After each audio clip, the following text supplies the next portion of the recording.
America One is proud to bring you the Canadian Football League. The Canadian Football League is brought to you by Cowboys and Indians Magazine, the premier magazine of the West.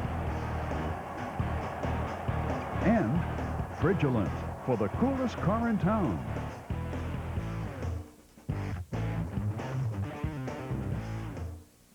Welcome, everyone, to a Canadian Football League doubleheader. You got professional football here today, and it's a Labor Day special. All of this presented exclusively in the USA by America One Television and our broadcast partners around the country. Today's first game, a good one, Toronto Argonauts at the Hamilton Tiger Cats, a big Eastern Division rivalry.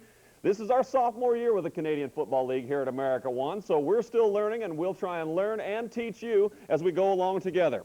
A new addition to our team this year will be on site in Canada, and we're very happy to have him. His name is Ted Michaels. He will be with us every week from Canada. He has done radio and television for the CFL, and also is a sports columnist for the sportsnetwork.com. But most importantly, he is America One's exclusive correspondent for the CFL. Ted, welcome in.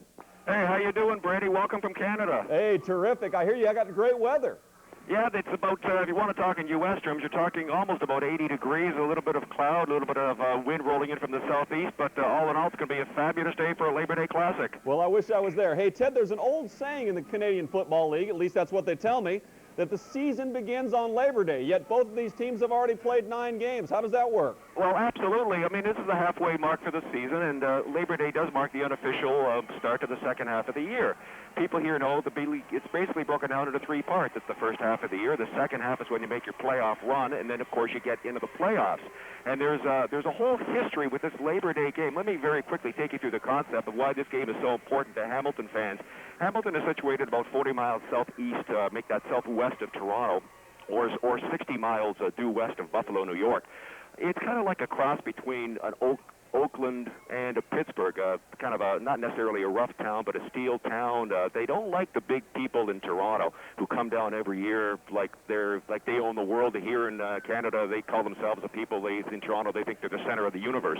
So what it is, it's Hamilton's opportunity to kind of send the boys back to the big town with their tails between their legs. Now, they've played the Argonauts on Labor Day a total of 33 times. Tiger Cats have 25 wins and just 8 losses, so you can see how big it is. People here come once a year. They bring their kids, and they say there's an edict in the city. You do not lose to the Argos on Labor Day, Brady. All right. Hey, Ted, the top story for this game, everything that I've been reading says that it centers around the Toronto defense, but it's a 2-part story. The Toronto defense genuinely struggling, giving up tons of points, and for the Hamilton fans, they are led by a former Hamilton and Canadian Football League Defensive Player of the Year. Absolutely. It's Joe Montford, a guy who's from South Carolina State. He played here for 6 seasons, was the outstanding defensive player 3 of the last 4 years. He had 96 sacks when he played here in Hamilton. He was a free agent, the most highly sought-after free agent in the offseason, and he signed a deal to go to Toronto. Now, when you watch the game today, you see number 53, Montford. He's got biceps bigger than my head. This guy is built. But, again, the thing is here, you do not go to Toronto. You want to sign a big contract, you go anywhere else but Toronto. Now, the Argonauts, Gary Echeverry, the head coach, is also the defensive coordinator. He's got a system where he doesn't particularly let Joe Montford loose and do what he does best, which is go and get the quarterback. What he does, you'll see the Argos today, they'll have 6 or 7 or 8 guys at the line of scrimmage, and then they'll drop off. Montford only has 3 sacks so far this season. Not nearly enough. There's been games when he played here in Hamilton, he had 3 sacks in a game. The issue today, will Echeverry take the reins off Montford and let him do what he does best? That's go get the quarterback. Well, speaking of that, though, let's go to the offensive side of the football. The Toronto offense is led by a young man that I know a lot of people in our immediate viewing audience will know, and that is former Kansas State. Yep, that's Michael Bishop. He played in Kansas State. He came here very highly touted. The kid's got a gun for an arm, but it's a learning curve, obviously, for a rookie quarterback. He's only completed 43 out of 106 attempts, about a 40% completion average. Tiger Cats are fearful because Michael Bishop, when all else fails, will be able to pull the ball down and run and take off. In this league in Canada, and you'll probably hear the boos in the background, the Argos are being introduced. In this league, you have a chance to win because you have a mobile quarterback with a bigger field. If Bishop can't complete the passes, will he pull the ball down and run? Tiger Cats say yes. They're fearful of that. We'll see how much damage he can do. Turnovers have been a problem with Bishop so far. 7 INTs and 5 fumbles, and he's only generated 4 touchdowns. That won't fly today on the road. Well, on that one, I can barely hear you, Brady, because the crowd's yelling so loud. So if you want to talk quickly about what's going on as far as the rules here, you'll notice today with Michael Bishop, he will have the benefit of the wider field, 65 yards wide compared to what they have in the NFL, and also a yard separation between the offensive and defensive line. So that gives a quarterback a little more chance to complete passes and roll out and do what he does best. You'll also notice people who watched the games last year on America One, that one of the exciting parts of the Canadian Football League is if a field goal is wide or a punt goes in the end zone, a person can take the ball and concede a point. It's called a rouge. Last year, I know you did 10 games. You didn't get a chance to see what happens if the ball goes to the end zone and guys kick it out back and forth. Hopefully, maybe today, we'll see how that transpires. Hey, Ted, we got to wrap this up. We will hear a lot more from you at halftime and in game 2. Okay, Brady, looking forward to it.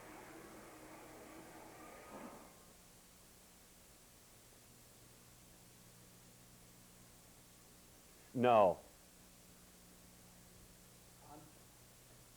Head coach of the Argonauts, there's Gary Echeverry, a noted defensive coordinator with the Argos, Saskatchewan, and BC.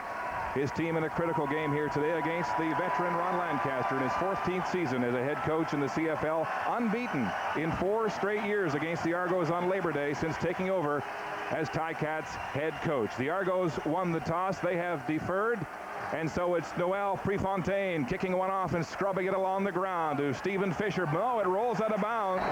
Flags will fly. And we'll do this one all over again, Chris. Nice job of Fisher watching the football, making sure it rolls out of bounds, forcing the decision. They'll take the ball at the 35. 1st and 10 for Toronto, number 1, first down Hamilton.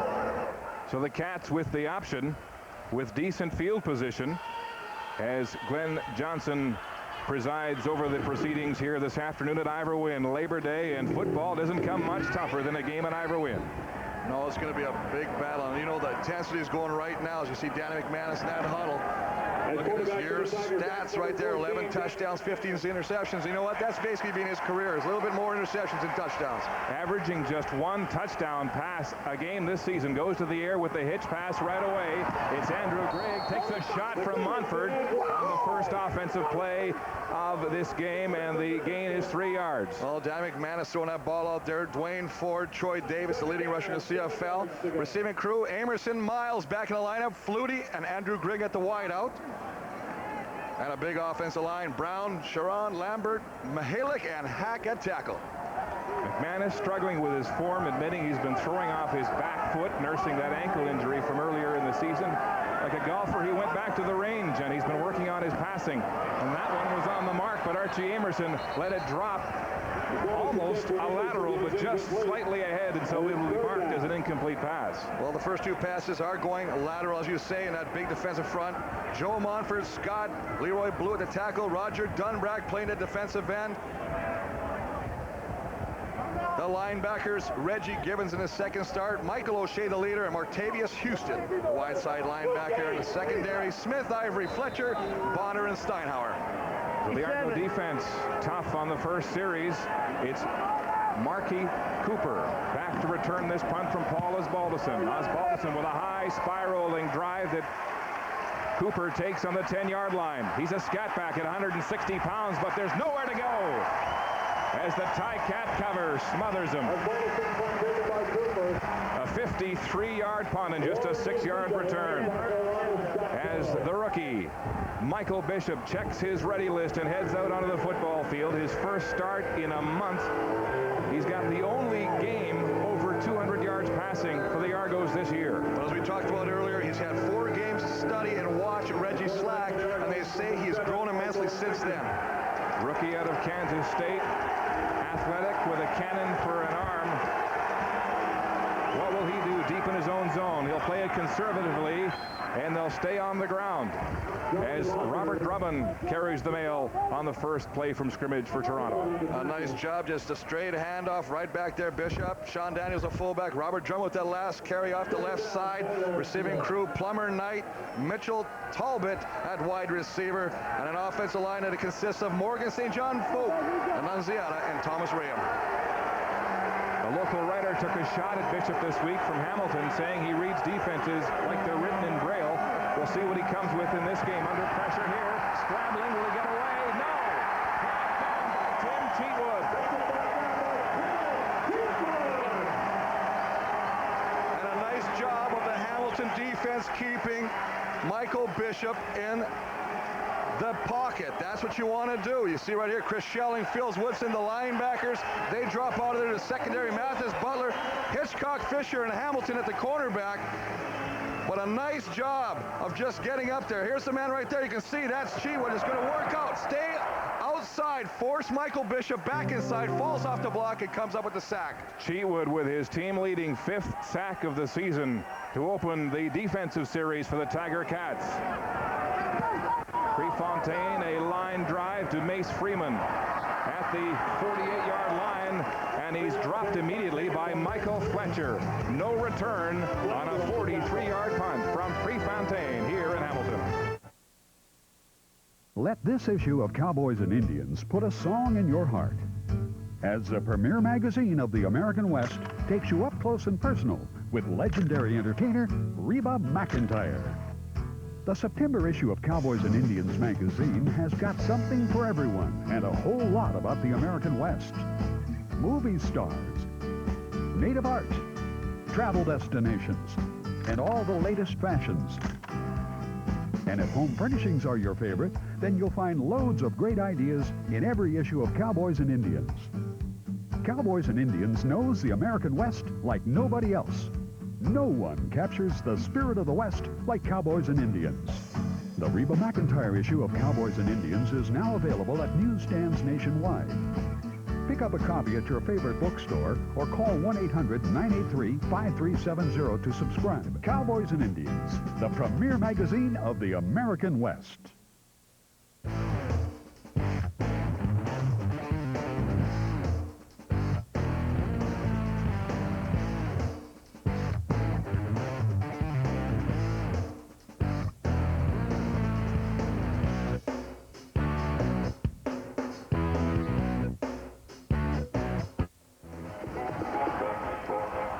Joe Montford was saying he'd hoped he'd get the same reception Michael Jordan did when he returned to Chicago this past season with Washington, but no way. Well, boo-hoo, Joe-hoo, I tell you what. He wants to make a presence today. I mean, he's fired up. He's bouncing around. He hasn't slept for 2 days in anticipation of this game. This time last year, Montford had 9 sacks as a Tiger Cat to lead. He comes in here with just 3. Although his tackles are up, he's got 40 so far, had 29 at this point last year, trying to integrate himself into that defense. He also had a sack last week, so he's on pace and he's going back. McManus in the shotgun formation. Hand off to Troy Davis, the league's leading rusher, and Montford first to make contact for the Argonauts on a short gain of about 4 yards on the play. Montford on the back of the line, just run a little misdirection play, pull a guy backside. And Joe just follows the pulling guy down the line of scrimmage. He goes right down there. Dwayne Ford, 37, has to be responsible for chipping. Joe Montford doesn't get it done on that play, and Joe Montford with the tackle. Second and about 6.5 to 7 yards for the Tiger Cats. Another passing situation. Movement along the line of scrimmage. It looked like Fletcher moving up on the line from the safety position moved, and flags are down. That's right, Mark. You're going to see Michael Fletcher try and confuse Danny McManus, give him a different formation, line up deep, cheat to one side. Offside, Toronto, number 2, repeat second down. Just coming almost like a halfback outside blitz on that play. Anticipated the count. Danny Mack, a veteran, just changes the cadence. Fletcher, an aggressive player coming to the Argonauts as a free agent this season from BC. The Argos with a gambling, risk-taking defense that likes to overload and dictate the terms for opposing offenses. Got caught there. Second and short, about a yard to go on the play, maybe 2. McManus on the ground. Troy Davis nowhere to go. There's O'Shea.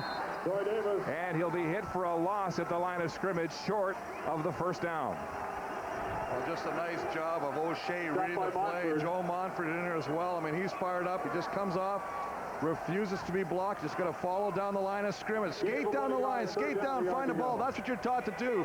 But Michael O'Shea, 50, scraping from the middle linebacker position, fills the hole, holds him up, and waits for help from Big Joe. So the monster on his midway back home here in Ivor Wynne, and he has had a good series on defense. Back to the dugout for a breather as Osbaldiston stands at his 45-yard line. Cooper and Fletcher now back to return this punt. A low one off the turf. Osbaldiston has it. Hits it to the 10-yard line. Cooper drops the ball, picks it up, scrambling, and again the punt cover smothering the Argo receiver. A 40-yard punt and a 5-yard return as Joe Montford wipes off the sweat, likely still with memories of his monstrous game here 1 year ago. Well, we did that game. It was unbelievable. And Jimmy Kemp still remembers that game and still is icing his body after that game as Joe Montford. That's one of his 2 sacks he got on the afternoon, but he was a thorn in the side of the Toronto quarterback all afternoon. 2 sacks in the afternoon for a total of 11 at that point. Again, coming in here with 3 this season with the Argonauts. On the ground, Robert Drummond trying to get outside, cuts back inside, and he'll make some on his own before being tackled by Larry Fitzpatrick, the nose tackle of the Tiger Cats. A gain of 6 on the play for Montford, well, or rather for Drummond. Drummond the ball and letting him use his athletic ability, his speed to take it to the outside, find the opening. And one thing that Robert Drummond does so well over his career is the ability to cut back and find something out of nothing. Drummond with his best years really here in Toronto with Grey Cups in '96 and '97. Cut by BC at training camp. Picked up because of injury woes. There's an errant pass, and it's a lateral. That's a fumbled ball, and it goes out of bounds ahead of Daryl Mitchell with Stephen Fisher lurking for the Tiger Cats. It almost looked, Mark, as the ball was bouncing, as you say, behind a scrimmage pass, makes it a live ball, but Daryl Mitchell kind of, you know, just jaunts over there, and I don't think he realized that had Fisher picked that ball up, I mean, that's a live ball. Just throws it off the pressure.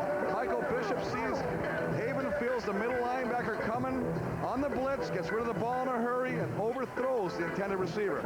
So a dangerous play, really, inside your own 20 to call the rookie looking edgy there, overthrowing Mitchell. A 14-yard loss on the play, and so Prefontaine will stand in his end zone. He gets this one, a nice punt, a line drive, and it forces Freeman back inside his own 50-yard line. Moving, drops the ball, it's loose. The Argos have it. It's Mike Boreali, the ex-Tiger Cat, recovering for the Argonauts. But the referee has called it down, and it will be Hamilton first down when we come back to Ivor Wynne. What's the word on the O2 Dolphins? Fired up. Rev, jacked, psyched, cranked. Breakthrough year. Incredible. The next level. Attitude. Hey, it's all about touchdown. Defense, baby. Man, I'm pumped up. Perfect. Go Dolphins. What's the word on the O2 Dolphins? O2, exciting. Dolphins football. Be part of it. Become a proud Miami Dolphins season ticket holder. Call 1-888-FINSTICKS or visit MiamiDolphins.com. All right, Miami. You have the ultimate power to look better, to be stronger, to redefine your body and yourself. Introducing the Bowflex Ultimate.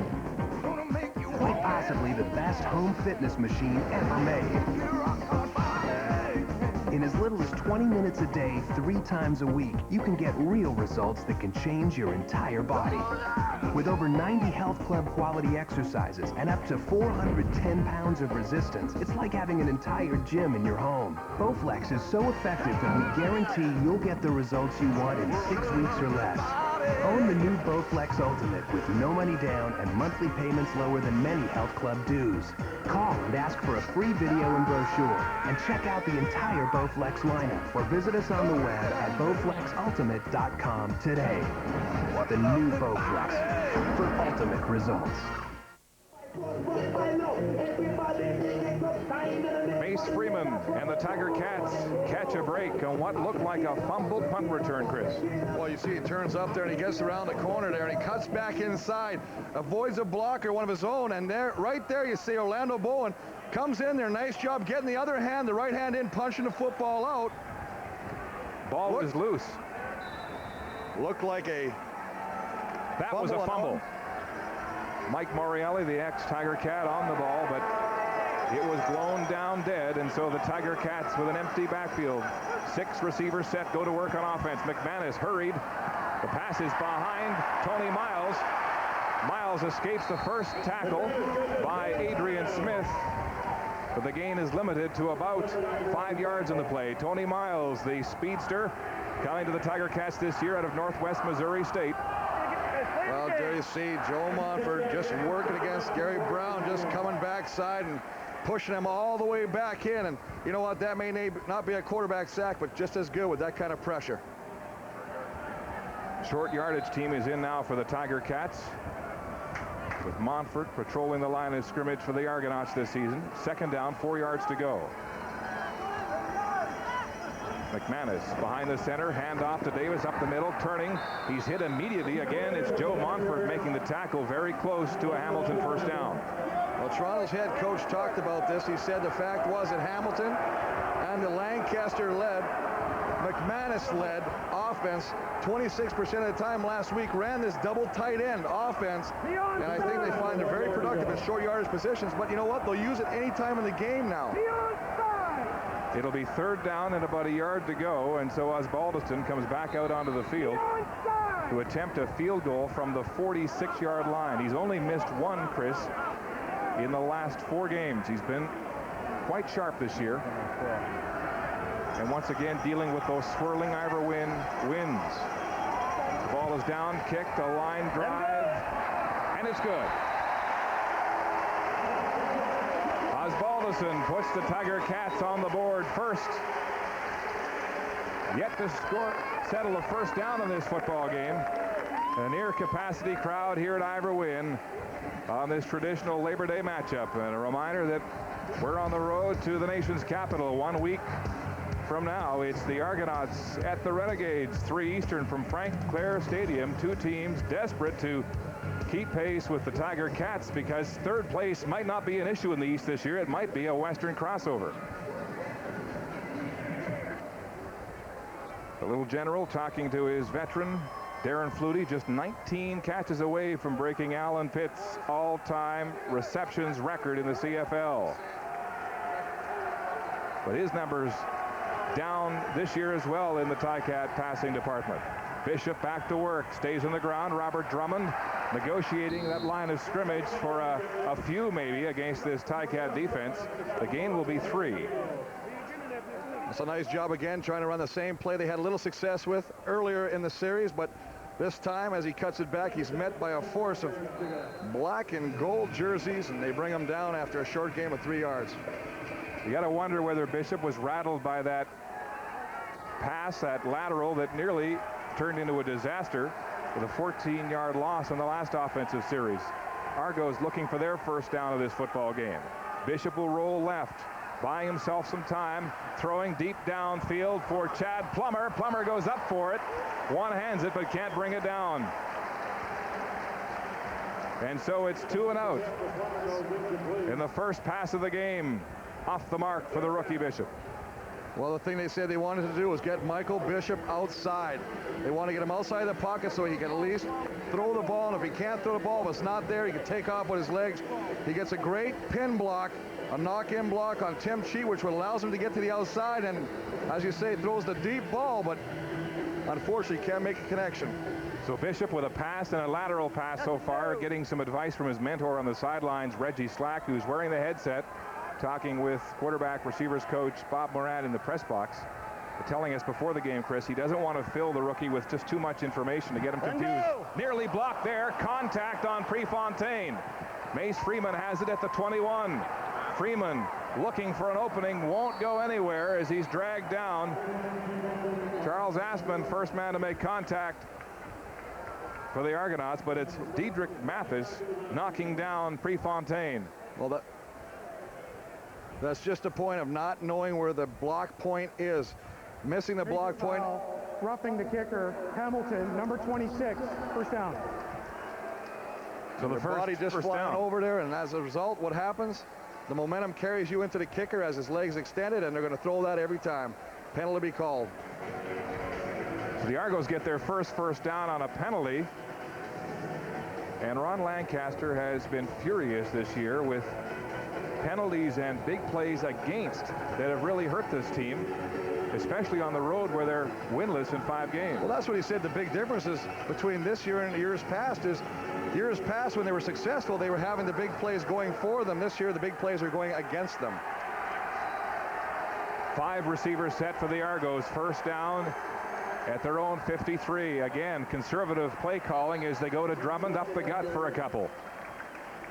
Very conservative, Mark. Right now, they're just doing the same thing. Basically, they tried one deep pass. We just saw it the last series. But they continue to try and pound Robert Drummond off tackle, either left or the right side, and just trying to hope that he can break free.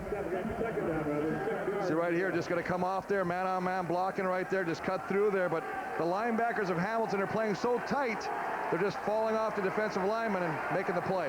Robert Drummond at 35 years of age, still in top shape, playing in the CFL. Rolling now, Bishop, there's pressure.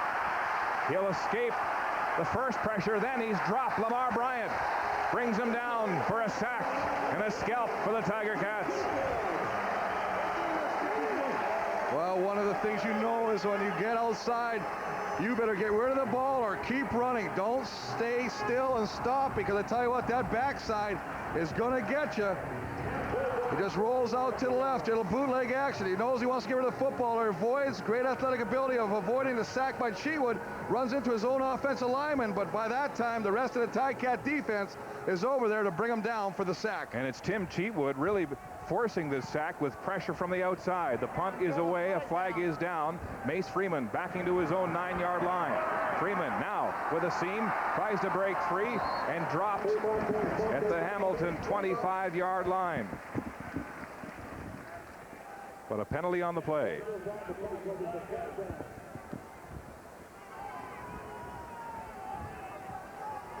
Referee Glenn Johnson conferring with his officials. Procedure against the Argonauts. The offensive line didn't appear to be set, Chris, on the quick snap, as Slack goes to work on the bench to try to help the rookie Bishop get on track here in Hamilton. Your pet's same exact heartworm and flea medications delivered to your home, saving you time and money. It costs less than buying from my veterinarian. It only takes a phone call. I saved a visit to my vet's office. I didn't have to leave home. Pet Meds delivers my pet's medication right to my door. It's cheaper and more convenient than buying from my vet. I save time and money. 1-888-PET-MEDS. We deliver savings and convenience on HeartGuard, Advantage, Frontline, and all other pet medications. Call to order now or order online. Let this issue of Cowboys and Indians put a song in your heart, as the premier magazine of the American West takes you up close and personal with legendary entertainer Reba McEntire. The September issue of Cowboys and Indians magazine has got something for everyone and a whole lot about the American West. Movie stars, native art, travel destinations, and all the latest fashions.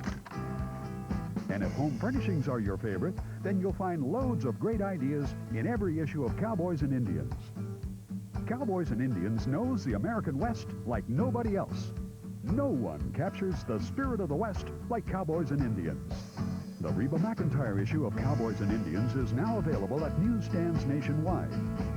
Pick up a copy at your favorite bookstore or call 1-800-983-5370 to subscribe. Cowboys and Indians, the premier magazine of the American West.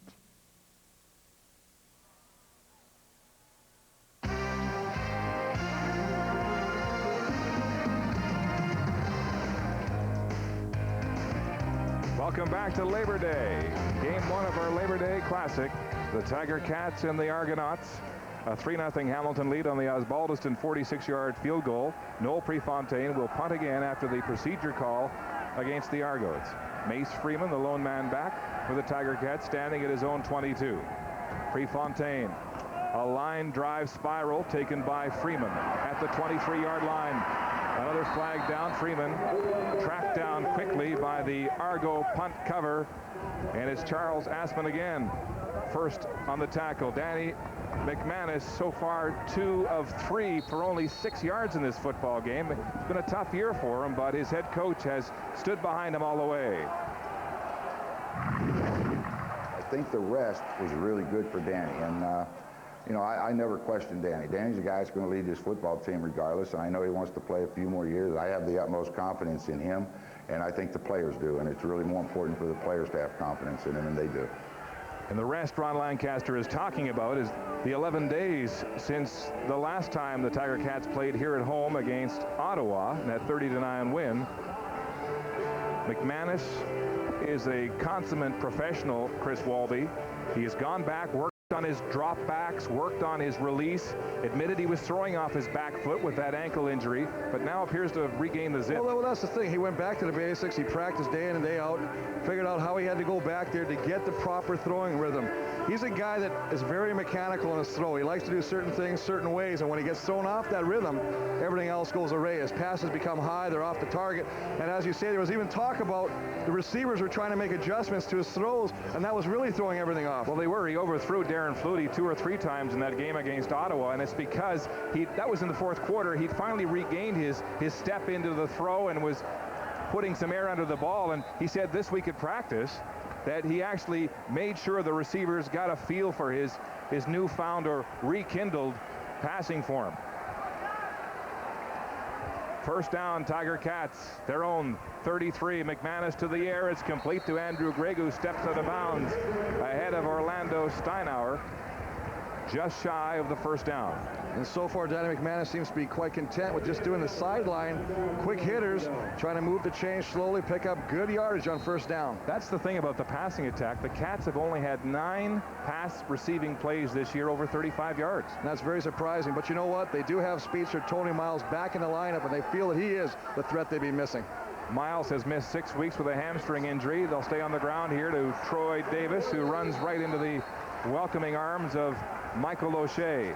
And that's the first down of this game for the Tiger Cats.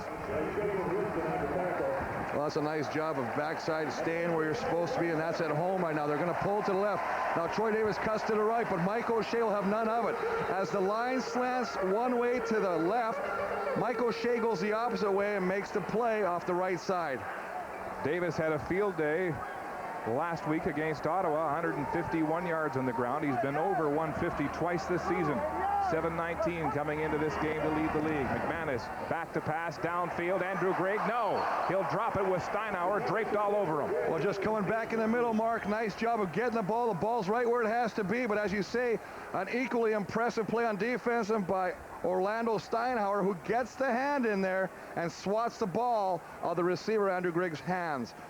Nice throw, Danny Mac. He goes up, gets it, but 21 over the top. Perfect timing. Knocks the ball. Incomplete pass. Steinauer, one of 14 ex-Tiger Cats on the Argo roster.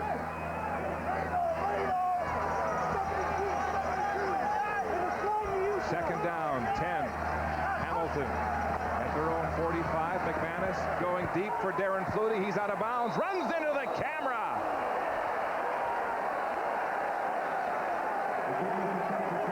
And incomplete.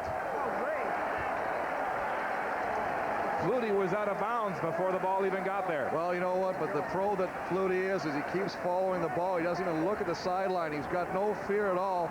Keeps running, tries to catch that football, following it back inside. Now, there's an unsuspecting fellow there wearing the yellow hat, and boy, I tell you what, he took the brunt of that hit by Darren Flutie there. He absorbed it and actually saved Darren Flutie from getting a shot from the camera. Yeah, the sidelines here at Ivor Wynn are very, very tight to the wall that is padded, and so is the golf cart cam. There's a huge punt from Osbaldiston. Fletcher back to his own 7-yard line in this battle of field position. He'll get it out across the 15, shy of the 20, as Bowles makes first contact for the Tiger Cats. A 58-yard hoof by Ozzie and a 7-yard return. Well, both teams doing an excellent job of coverage downfield on the punt, limiting the gains of the return. And as we see Michael Bishop looking at that pad, just plays on the left hand, making sure that he knows what he wants to call to get this offense into gear. I asked him before the game if he watched last night's Saskatchewan victory over Winnipeg and the tremendous play of Rocky Butler. He said he did, and it was inspiring as a fellow rookie. Drummond on the ground, battling his way through a host of Ticat tacklers. Nice job of just giving the ball deep, letting Robert Drummond take it left side, run it behind Morgan and St. John. Does a nice job, stutter steps, finds an opening, cuts it back in, picks up nice first down yardage, puts him in a second and short, and this is where Michael Bishop wants to be because he can use the entire playbook that's given to him. The gain is 7 on the play, 2nd and 3. 3 receivers to the wide side. They'll hand off to Drummond again, following a pulling tackle, and he's dropped at the line of scrimmage. Butler making the tackle for the Tiger Cats, shy of the first down marker. Well, he tried to go left, they tried to go right this time.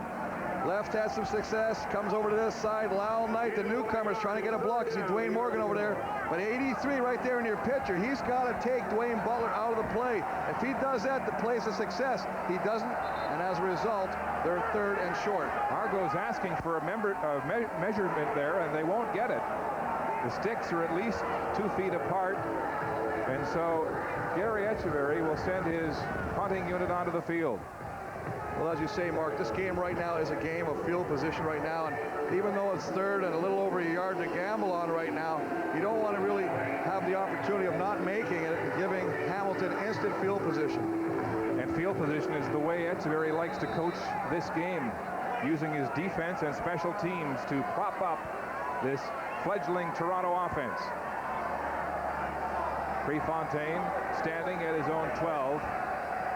Mace Freeman back at the Hamilton 41.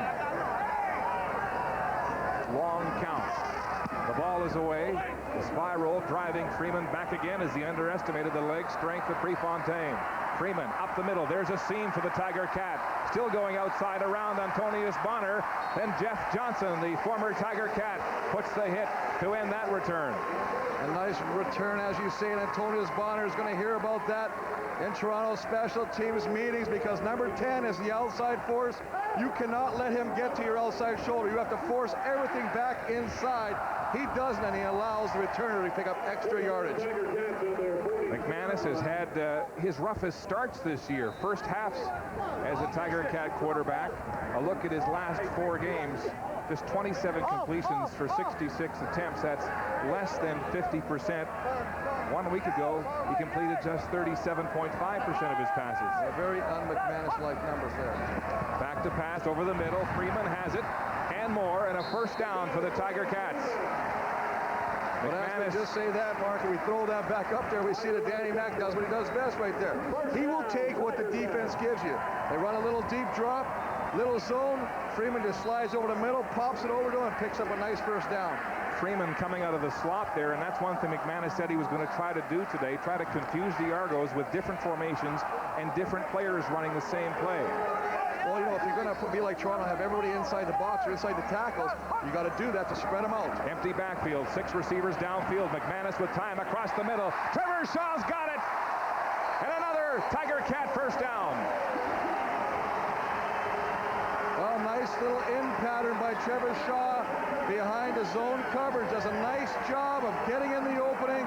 Danny Mack only having 3 Argonaut defenders pressure him, sits back there, has the time to find Trevor Shaw, and a nice job of throwing the football right on the money, right in flight, so Trevor Shaw does not have to stop while making that catch.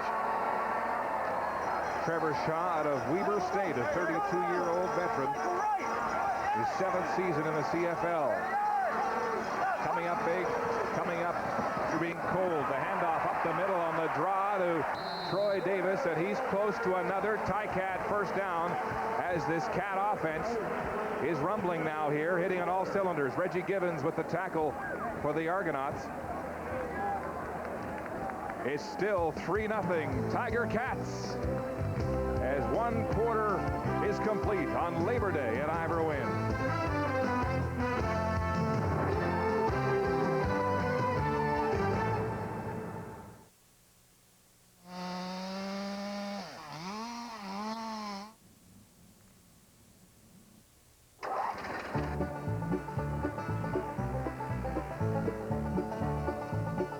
The thing I like the most about the DR chipper is the quality This is a first-rate, what I would call industrial strength piece of machinery for a private homeowner. The DR chipper is a wonderful machine. I can put a 20-foot long tree in it. It'll take the whole thing without bogging down. The DR chipper will do a heavy wood, a soft wood. I've done cherry, hollies, oaks. It does the job, and that's basically what people are going to put their money up. That's what they want. Something's going to do the job and do a good job, and that's DR. Try out a DR chipper for 30 days risk-free. Call 1-800-205-9292 for your free DR catalog and video. That's 1-800-205-9292. Online at drchipper.com.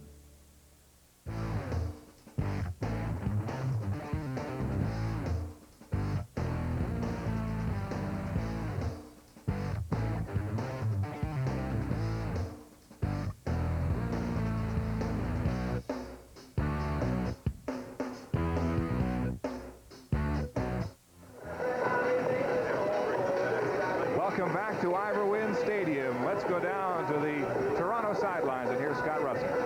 Thanks very much, Mark. Here is Reggie Slack today mentoring Michael Bishop, the Argonaut quarterback. If you had to give the guys some advice on how to play this game, what's it about? Well, right now I think it's important for Bish just to settle down and go through his reads and just try to move our offense. You know, we haven't had the ability to continuously make first downs here in the first quarter so far. So from a quarterback standpoint, it's a little difficult to get into your rhythm, and you know, hopefully the second quarter and into the second half we can get some things put together back to back, and he can get into a rhythm and start spraying the ball around the field. Thanks, Reggie. Good luck getting back in that lineup. Thank you very much. There's Reggie Slack, guys. Michael Bishop spent 2 years with the New England Patriots in the NFL and says he used that opportunity to study under Drew Bledsoe, but right now he's got to get the NFL out of his head. Ticat second and short on the ground. Troy Davis tackled by Michael O'Shea, but not until the Ticat running back has another first down, and they move the chains. It's a nice job, and you can look at the first quarter stats there. Toronto 1 first down, Hamilton 3. It looks like a defensive game. Time of possession pretty even there, but look at the net yards here. This is the big one you got to look at right there. 7 net yards for the Argonauts. Now, I tell you what, I don't care how well your defense is playing or how long you're going to be on the football field. You need to get some production from your offense, Mark. It's an understatement, big man. First down. Tiger Cats threatening now as they enter the red zone of the Argonauts. McManus will go to the end zone. Complete to Archie Amerson. Touchdown, Hamilton.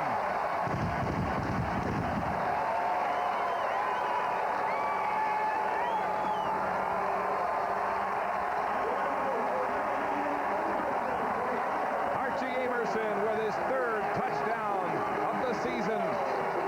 Well, nice job of getting a little seam pattern there, getting behind ex-Ticat Clifford Ivory, just to rub a little salt in the wound there. And of course, the safety, Mike Fletcher, comes over, misjudges the football, leaps up and attempted to knock the football down, falls just a little short, and good concentration by Archie Amerson to corral that football and give Hamilton a 10-0 lead at this point.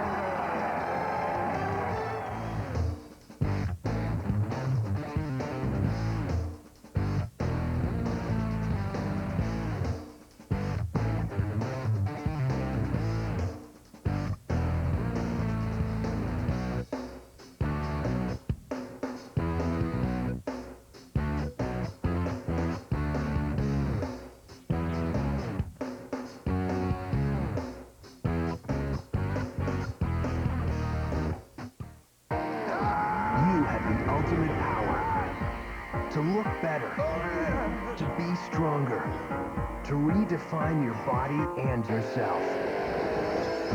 Introducing the Bowflex Ultimate. Quite possibly the best home fitness machine ever made. In as little as 20 minutes a day, 3 times a week, you can get real results that can change your entire body. With over 90 health club quality exercises and up to 410 pounds of resistance, it's like having an entire gym in your home. Bowflex is so effective that we guarantee you'll get the results you want in 6 weeks or less. Own the new Bowflex Ultimate with no money down and monthly payments lower than many health club dues. Call and ask for a free video and brochure, and check out the entire Bowflex lineup, or visit us on the web at bowflexultimate.com today. The new Bowflex for ultimate results.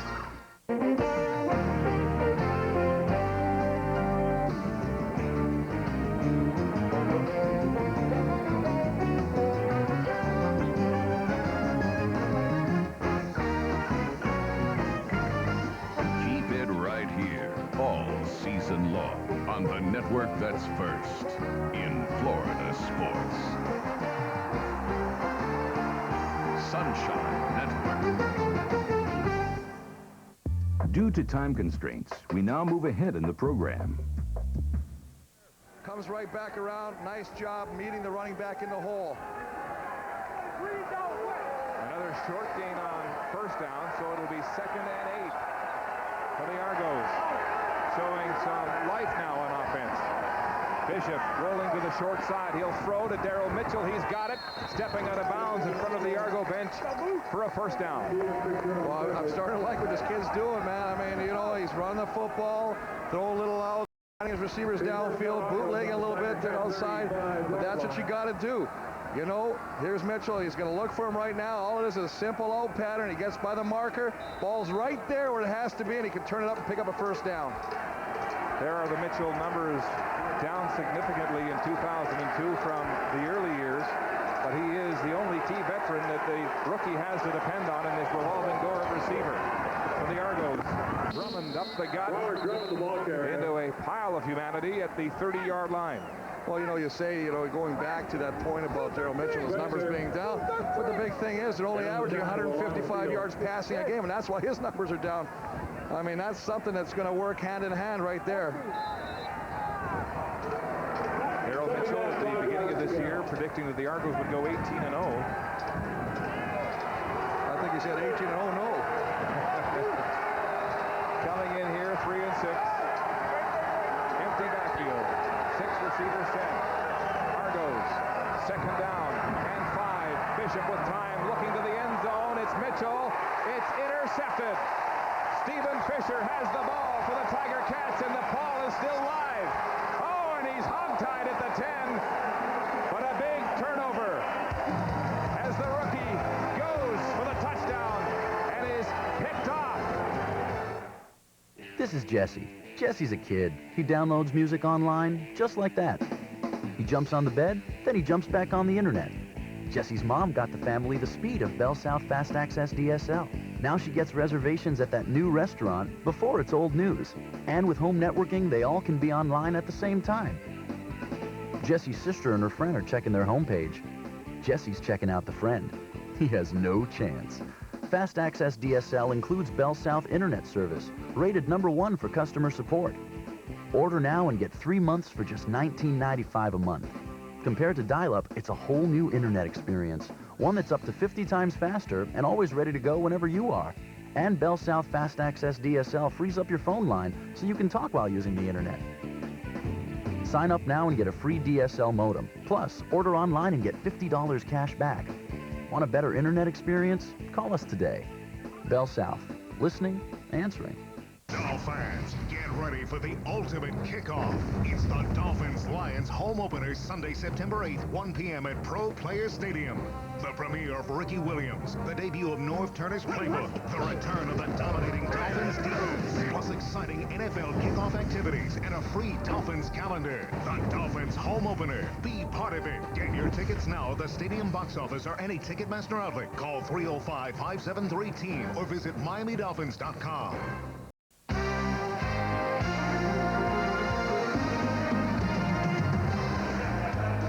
The rookie quarterback going to his favorite receiver perhaps once too often here, Chris. Well, he locked on Daryl Mitchell all the way, runs a simple little seam route right there.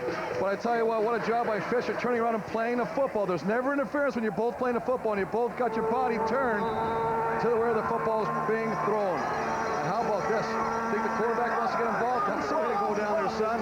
Tell you what, you throw it, you better get down and make the play. Teammates have got to love that kind of moxie when the quarterback goes headhunting, scoring his 8th interception. McManus goes back to work. Darren Flutie down the seam, complete. And a first down across the 30-yard line.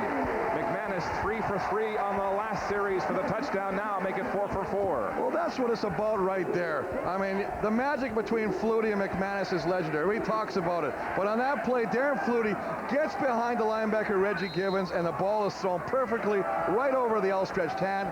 Another completion, and you know what? These two guys, the magic will never die. Flutie now just 18 catches away from breaking Alan Pitt's CFL record for receptions in a career. McManus on the ground. Troy Davis up the middle. There's Michael Fletcher filling from the safety position. The gain will be about 4 on the play. Well, 4 tough yards right there. He cuts back right now. Troy Davis has got some of the quickest feet you've ever seen. They just bounce. They pop, almost like pistons. Just stutter, stutter, stutter, stutter. Hit the hole. There you go right now. The legs are always driving. It's a nice job, and I really like the way the Hamilton Ticat O-line and Toronto's defensive line keep fighting after that play. We're not going to let anybody win this war. Troy Davis, a small man at 5'8", 183, but can he take a hit and can he deliver a shot? Second down, 5. McManus in the shotgun. Down the middle again. It's complete to Tony Miles, again in first down territory. Well, the only rookie starting on this offense, Tony Miles, the speedster outside, does a nice job of just coming back to the football, and that's something we all talk about. Help your quarterback. Danny Mack, you know, he's got the rhythm going right now. He's looking at him all the way. He's waiting for him to turn. See, he comes back. That's the way you play receiver, folks. You come back to the football, help your quarterback out. I'm still waiting for Miles to streak down the sideline. He's got the speed, and the Ticats gave him extra rest when he injured that hamstring. 6 weeks off to make sure his legs were healthy upon his return. Here's the pitch to Troy Davis. Puts his head down hard into Reggie Gibbons. And a big gain on the play of 7, maybe 8. A nice job of lead blocking Dwayne Ford, getting the big old lineman out there right now and letting Troy Davis do the rest. You know what? He gets out there. Now he goes to the outside. Now he's going to cut it back in. Now watch his shoulders go down. He knows he's going to get popped. Here's Reggie Gibbons. He's waiting for him. But I tell you what, he says, I'm going to be hit. I'm going to deliver the blow as well as accept it. Davis really is a weather bell for this Ticat team. When he's rushing for more than 100 yards a game, they're unbeaten. When he's not, they're winless. Again, it's Davis up the gut. Hit hard, just shy of center field, but it looks like he'll have the first down. And this, you know, the offensive linemen love this because it is smash mouth football. I mean, this is all it is right now, is getting your offensive lineman involved in it. Let's wear that defensive line down. Just got to keep doing it. Keep hammering away with him. Keep hammering away with it. You know, when you got a back that's leading the league in rushing and Troy Davis, and you know that it's very hard to bring him down, man, just keep feeding him. Yeah, the Cats have rekindled the run game behind the big Hoggies for the first time, really looking good since Ronald Williams was dispatched to Edmonton. Up the gut again, they'll stay with the run game. It's Davis to the 50 in a gain of about 5. And the thing about this, Mark, is that linemen are getting downfield and they're blocking downfield. Not only are they getting at the point of attack push, they're down there looking for anybody in a white jersey, and they're putting them on their seat of their pants right now. That's what this football game, I tell you, that makes the hair on your arm rise right there. That's exciting football right there. Look at that. Get going, get going. Now he gets through there. You see guys down there, guys at the top of your screen still working. Davis will take a breather after Yeoman's work. Jarrett Smith into the game for the running back, the league leader, on a 2nd and 5 situation across midfield. McManus marching again with time across the middle. It's behind Flutie, and he's thrown to the ground. Flags fly. It was Clifford Ivory, the former Ticat. Well, Clifford Ivory doesn't like the call because he feels that ball was thrown behind him anyway and it was uncatchable. And that's what they're talking about to the referees right now. They're saying, hey, there's no way that ball could have been caught, so, hey, forfeit that flag. Ball was away as O'Shea wades into the argument along with Martavius Houston. Forward pass interference. Toronto, number 13. First down. Chris, it did look like the ball was away after contact. Well, I would have thought that when the ball's out there, I know a lot of times the referees will throw that and pick it up and say, you know what, the ball is uncatchable. You can see right here. But the fact is, if you look right there, he's got his hand right on him, not allowing him maybe to put that back paw on it and bring that ball in. I mean, if it was anybody but Darren Flutie, maybe it could have been caught. But because it's Flutie, Jared Smith rumbling up the middle on a first down situation from the 36 of Toronto. The game will be about 6. Second and short, Hamilton. Well, we're seeing something today, Mark, by both offenses. Nets are staying on the football field. Usually they're 2 and out in the last couple of weeks. And boy, Toronto moved it. And now we see Hamilton putting a nice drive to get it himself. I was in nice football. Sub for Troy Davis, the veteran out of Waterloo. And the Ticats, 2nd and 4. 9th play of this drive as McManus eats up the clock here in the second quarter. Moving the ball, flags flying. Flutie has the catch, but this play is blown down. And the play is blown down. A classy play by Orlando Steinhauer. You may not believe it, but he could have cranked Darren Flutie on that because of the whistle went after. And he refused. Offside. Hamilton, number 89. Repeat second down. Andrew Grigg lining up offside. I'm surprised they don't call slopbacks more often for being offside. Many of them a yard over the line and the ball snapped at that running start. Well, that's the thing. That's what they work in practice a lot of times. They're just working on it so they hit that line as the cadence is snapped. And I mean, if your quarterback fluctuates that call at all, that's when the flag comes. So it's second down. 9 to go. Tiger Cats. Here's McManus. Wide open on the sidelines. Tony Miles, it's overthrown. Oh, he was open by a mile. Miles was. Well, I tell you what, it's one of those situations. That's the second time the safety, Michael Fletcher, has misjudged the ball thrown toward him, and he's very, very lucky that Tony Miles did not come up with that catch, because had he done this, as we see the end of this play, watch where this ball ends up. It would have been, he'd have been running for a while now, right now. Danny McManus knows that right now. Just a little overthrown. Otherwise, it could have been a big play for the Ticat offense. Osbaldiston now attempting a 42-yard field goal right down the middle of the hash marks. But the wind is swirling. The ball is up and good. Osbaldiston 2 for 2 in field goals, and it's 13-0 Tiger Cats. Your pet's same exact heartworm and flea medications delivered to your home, saving you time and money. It costs less than buying from my veterinarian. It only takes a phone call. I saved a visit to my vet's office. I didn't have to leave home. Pet Meds delivers my pet's medication right to my door. It's cheaper and more convenient than buying from my vet. I save time and money. 1-888-PET-MEDS. We deliver savings and convenience on HeartGuard, Advantage, Frontline, and all other pet medications. Call to order now or order online.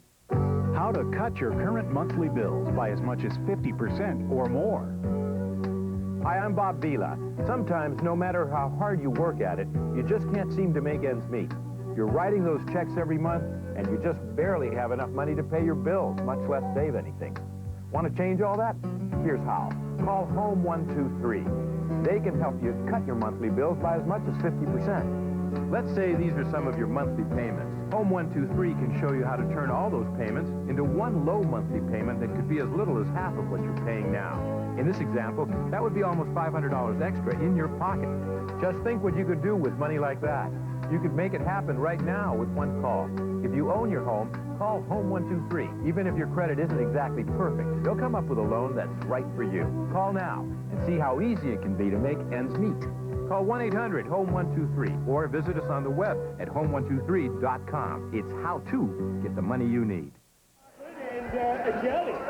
Near capacity crowd at Ivor Wynn for game 1 of our Labor Day Classic in the CFL on CBC. A reminder coming up at 4 Eastern. It's game 2, the Battle of Alberta. Marcus Crandall and the Stampeders against the Edmonton Eskimos. Crandall perhaps feeling motivated, feeling some heat with news this weekend that former Stampeder quarterback Dave Dickinson has been released by the San Diego Chargers. Well, I think there'll be a number of teams that'll be interested in Dave Dickinson's employment. Yes, Ottawa for one. Perhaps the Argonauts. And for sure, Calgary. Kickoff taken by Dave Minnick, the ex-Marine, who's got a head of speed and will deliver good field position for the Argos. With 3:27 to go until halftime, a 23-yard return. Bill Thompson calling the plays for the rookie Michael Bishop. It was interesting to see here that Reggie Slack says that, he's in Bill Dobson's ear as well. And, they really go over plays all week and things that they can do to get the plays out to Michael Bishop, knowing that he's going to start this week. And I think that's what you have to have. If you got a guy, it's like brainstorming. Sometimes the greatest things will come from outside. Slack nursing the hamstring. The mentor coach on the sidelines today for the kid who's been a decorated quarterback in college and junior college. 59 touchdowns in just 2 seasons at Kansas State. Empty backfield here. 6 receiver set. Hitch pass. Complete to Chad Plummer, the rookie. Looking for more. He'll have it. And a first down as Hitchcock comes in with a shot late. But a first down. Some good running for the big rookie, Chad Plummer, 6'3" out of Cincinnati. Well, nice job. And I mean, this play only works because you got to have the guys in front of you blocking to allow Chad Plummer to get to the outside. They do a nice job. A little hitch pass, throw it to him, put it in his hands. Now it becomes the other guy's work. Look at these guys coming to your screen. Jeff Johnson, 33. Lyle Knight, or Knight right there. Look at him. That's what you got to do. You got to get on these guys and allow him to find a seam. And they do a great job. And look at the result. It's a first down. First down across center field as the Argos strike on their first play of this series. You have the ultimate power to look better, to be stronger, to redefine your body and yourself. Introducing the Bowflex Ultimate. Quite possibly the best home fitness machine ever made. In as little as 20 minutes a day, 3 times a week, you can get real results that can change your entire body. With over 90 health club quality exercises and up to 410 pounds of resistance, it's like having an entire gym in your home. Bowflex is so effective that we guarantee you'll get the results you want in 6 weeks or less. Own the new Bowflex Ultimate with no money down and monthly payments lower than many health club dues. Call and ask for a free video and brochure, and check out the entire Bowflex lineup, or visit us on the web at bowflexultimate.com today.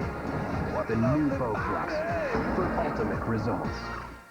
When you travel on business, don't downsize, Amerisize at AmeriSuites. Need more room to spread out? Get more workspace and features like Dataport telephones. Plus, unwind in a suite for the price of an ordinary hotel room. And when it comes to breakfast, don't downsize, Amerisize. Get AmeriSuites' free bountiful breakfast buffet every morning. Now join AmeriSuites Prime Rewards. New members get double points and double miles through November 15th. AmeriSuites. Don't downsize, Amerisize.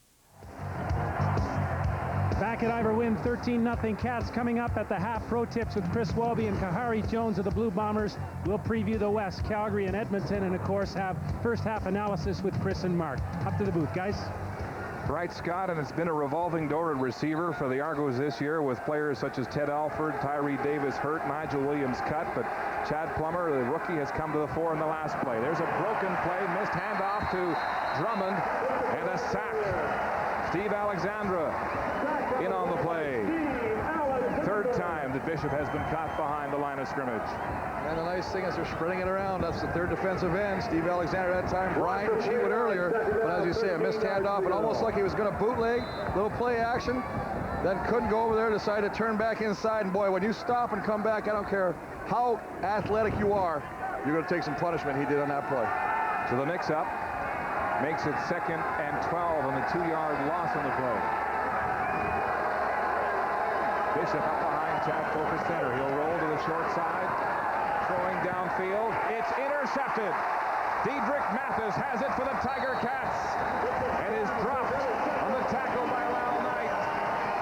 Second interception of the game for Bishop. Well, this is one of the things we talk about inexperience is, not only does he, focus or stay locked on a receiver, but sometimes he tries to force the situation. That's what happens exactly here. He gets out there, he's got the receiver, he's looking at him all the way. He doesn't even see this man right here. That's Mathis. He's right there in the corner, running the sidelines. He comes in. That's one of the easier picks. Chris rolling to the short side there, really limited the options for Bishop, and you're right. Double coverage, he threw right into it. I don't even think he saw Diedrich Mathis. I think he was watching the coverage. He thought the receiver could come back to the ball, but you got to look at what he's doing. And as you say, there was double coverage in the play. And when you don't account for number 26, he's going to make you pay, and he did that one. Mathis with his second interception of the season. Enjoying that one with his ball hawk confreres in the Ticat dugout. McManus back on offense in the shotgun. First down, Tiger Cats. Hitch pass, far side. It's complete to Trevor Shaw. He's hit hard by Reggie Gibbons and Adrian Smith to limit the gain. The wide side of the field. 2:21 to go in the first half. Well, nice little hitch pass out there to Trevor Shaw, trying to get the blocking, much like Toronto did in their last offensive series. But 38, he just gets out there. That's just Sam linebacker. You see him there underneath the block right there. He's going to come over and help Adrian Smith finish off that tackle. Gain of 3, 2nd and 7. Ticats with a 6-receiver set. A 3-man rush. Argos dropping 9. Again, Tony Miles open. And once again, overthrown. That's about the 3rd time we see Danny McManus overthrow, but on this play, I got to almost wonder. It looked like Tony Miles stopped running. I mean, don't anticipate. You got to go where you got to go. He's throwing. He's anticipating him to be farther down the football field, and I'm very surprised because Tony Miles kind of curled it in a little bit and stopped instead of keeping running. Had he kept running, I believe that would have been a completion. I think he would have been behind Bonner, who was filling from the inside, and so Osbaldiston will punt, gets it away just in front of Ivory, and it'll bounce out of bounds at the Ticat bench in front of Markeith Cooper. A 44-yard punt, no return.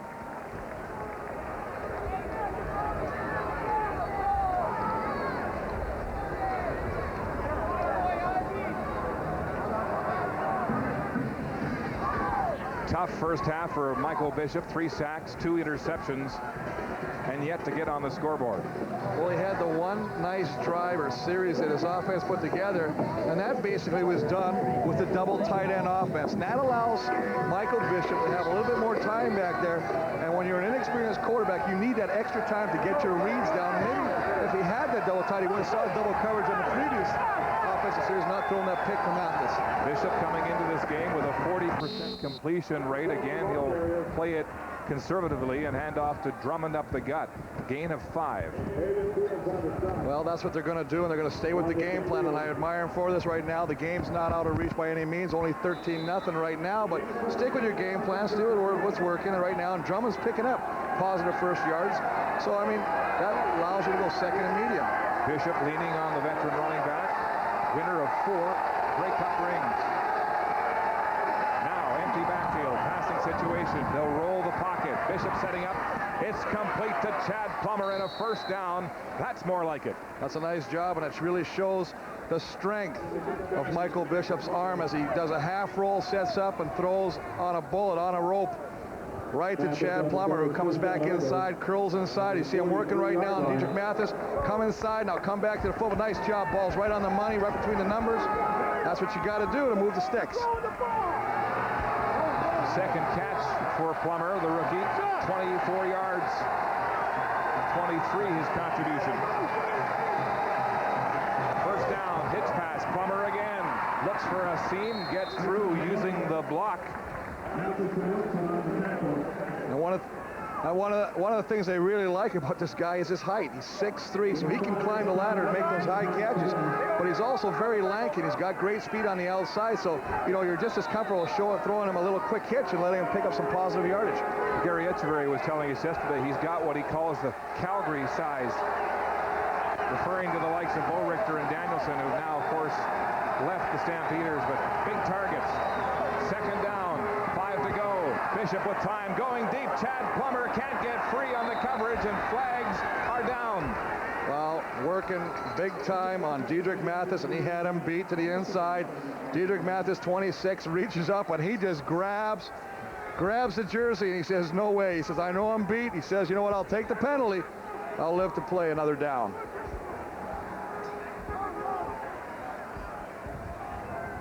Forward pass interference, Hamilton, number 26, first down. So that's the second pass interference, or at least contact with the receiver on that side of the field against the Cats. Well, you can see just a nice move. He takes him to the inside, and boy, I tell you, Mathis bites on the inside move, and he comes back to the outside, and all he can do is tug at that jersey to keep him from going. Extending this Argo drive with 41 seconds until halftime. Sends of urgency now for the double blue.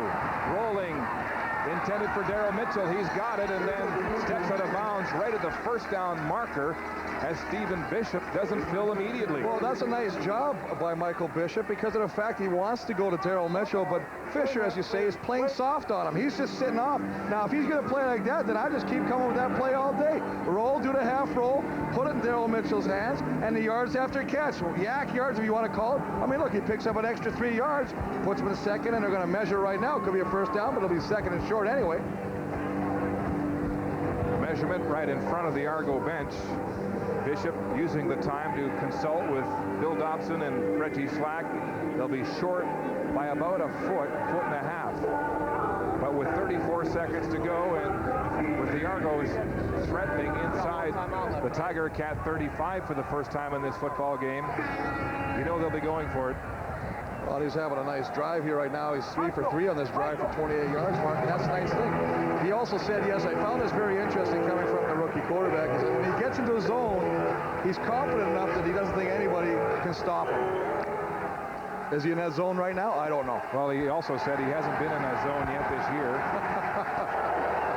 Whatever that's worth. Short yardage situation. The sneak from Bishop. Twisting and turning, he'll have it. Clock stop with 30 seconds to go. Very important drive for these guys right now to come away with some points in this, to take something positive back to the locker room. You got to make the adjustments at halftime, find out what went right and what went wrong, make the fix, and come out here and put some more points on in the second half. So now he's into a hurry-up offense. Clock management also on his shoulders. Back to pass. Bishop looking deep. Open. Lal Knight. Touchdown, Toronto! The ball right on the money. And so the rookie delivers. Well, we talked about the fact that the big man running a little seam route, got the height, 6'3", 220, runs a little seam route there. In between double covers, Dedrick Matheson, Dwayne Butler, and I got to tell you what, very impressed with the throw and delivery of that football by Michael Bishop, because he put it where only Chad Plummer could come up with the catch. Michael Bishop with his 5th touchdown pass of the season. After 2 interceptions, he finally hits the end zone. The point after from Prefontaine is good. And so Toronto cuts the Ticat lead to just 6 with 17 seconds to go until halftime. And the rookie Lal Knight out of UCLA in his first CFL game gets his first touchdown. Well, nice job, 83, Lal Knight going back up there, another tall receiver. First time I saw the touchdown, I had to confuse with Plummer, both big receivers, but it's Lal Knight getting his first, as we talked about.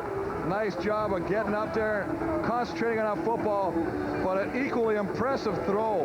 Beautiful throw, dropping it in, and that's the nice thing about that throw by Michael Bishop, not forcing the throw on a rope, but getting some nice air time and hanging it, dropping it in an arc into Lal Knight's hands for his first touchdown. Something to cheer about for the rookie pivot, who was 4 for 4 for 59 yards on that 7-play drive that took just 1:34. So that will buoy the good Chip Argonaut as they go to the half. Well, absolutely. We talked about coming away with something positive on that. You know, there's only 17 seconds left in the half, but just an excellent throw and an excellent read. And I really thought that, you know what, as the game is progressing, he seems to be getting a little bit more comfortable out there.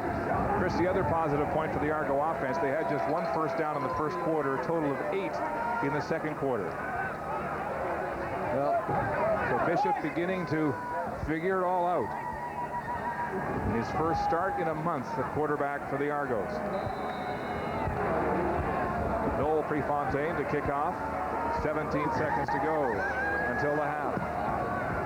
High end over end, coming down to Stephen Fisher at his own 18. Fisher straight up the middle, loses the ball. Ball is loose, and it's recovered by the Tiger Cats. Scott Coe, the rookie out of Manitoba, on the spot there. That would have been disastrous, but there's a flag on the play. Well, very lucky. You've heard the saying, the Argo bounce. Well, they didn't get the Argo bounce this time, as Scott Coe, the backup linebacker from the University of Manitoba, Johnny on the spot with that fumble recovery. Offside on the kickoff. Toronto number 33. That penalty's declined. first down. So Jeff Johnson lining up offside on the kickoff, but they'll wave it off with 8 seconds to go. Well, you can see Fisher just coming up here. We're trying to read the blocks, and the ball just comes out. A great pop in the middle of that pile by the Toronto Argonaut defender, and Scott Coe just picks it up, and boy, it's a big-time player save.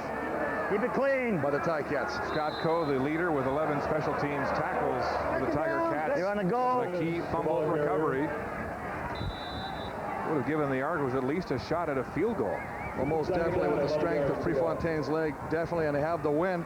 But the big thing is right now, I think Hamilton's just going to ease out of here, kill the clock, go into the locker room with the lead. And they as well will have to make some defensive adjustments, Mark, because Toronto is starting to figure them out defensively. McManus takes a knee, zeros on the clock, and as they head to the locker rooms at the half here at Ivor Wynne, it's Hamilton 13, Toronto 7. Here's Scott. Thanks very much, Mark. And here's Ron Lancaster, the head coach of the Tiger Cats. You talked about the game story being putting distance between yourselves and the Argonauts. Why haven't you been able to do enough of that in this first half, Ron? Well, we killed ourselves in the first quarter when you don't make second down too. You know, you need to get something started early to establish yourself. We didn't do that, and then we gave one right there at the end. But it's a normal football game, pretty physical, about the way we expected it to go. What about the hint of the big play against you? You said that had been a problem this season. Yeah, it has been. Most of the times we've caused the big play. You know, we've given it to them. And again, today we allowed them to beat us. So it's a big play for them and not so good for us. Thanks, Ron. Good luck. Okay. There is Ron Lancaster, head coach of the Hamilton Tiger Cats. Archie Amerson has a touchdown for the Hamilton Tiger Cats, but Michael Bishop and the Argos have come back. 13-7 at the half. CFL on CBC.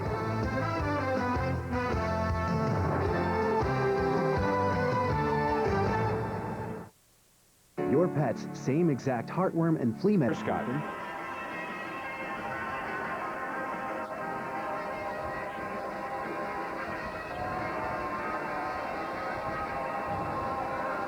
Didn't take care of the ball on a couple of those plays, but that comes with the territory, and he's done a nice job, and we just got to keep playing another half. Big football game, obviously, the first of 3 against the Tiger Cats, and a couple of Cats, Montford and O'Shea, are active out there. Yeah, we're really happy with our guys across the board, but they really started the game off especially well. Gary, thanks very much, and good luck to the Argos. Thank you. Guys? Well, Scott Gary Echeverry has to be happy with the way young Michael Bishop finished that first half with 9 of 10 first downs coming in the second quarter. The kid completing 70% of his passes after 2 interceptions, which really could have rocked him. Danny McManus, on the other hand, good on 9 of 4 passes for 102 yards and 1 touchdown. Well, I think the biggest thing is that you take a look at the time of possession, again even, but the yards, net yards. Remember in the first quarter, right here, that was 131. You know what they had in the first quarter? 7. That's the big difference right now, Mark. We're seeing right now that Toronto has made adjustments in the second quarter, and Michael Bishop has found some success against this Hamilton Ticat defense. The Ticats helping them out with that interference by Diedrich Mathis, something that really frustrated Ron Lancaster, and has given this young man some confidence going into the half. The question now, what kind of adjustments has he made? What will he come with in the second half of this football game? Joe Montford had a tremendous start, ferocious in almost every tackle in the first couple of series, then went quiet in the second quarter. Well, Danny Mack, as he is well known, being an ex-teammate of his, gets rid of the ball so fast, and of course he started throwing and running over a little bit and then handing the ball off to Troy Davis. And I tell you what, you start running a football at a defense, it tires them out.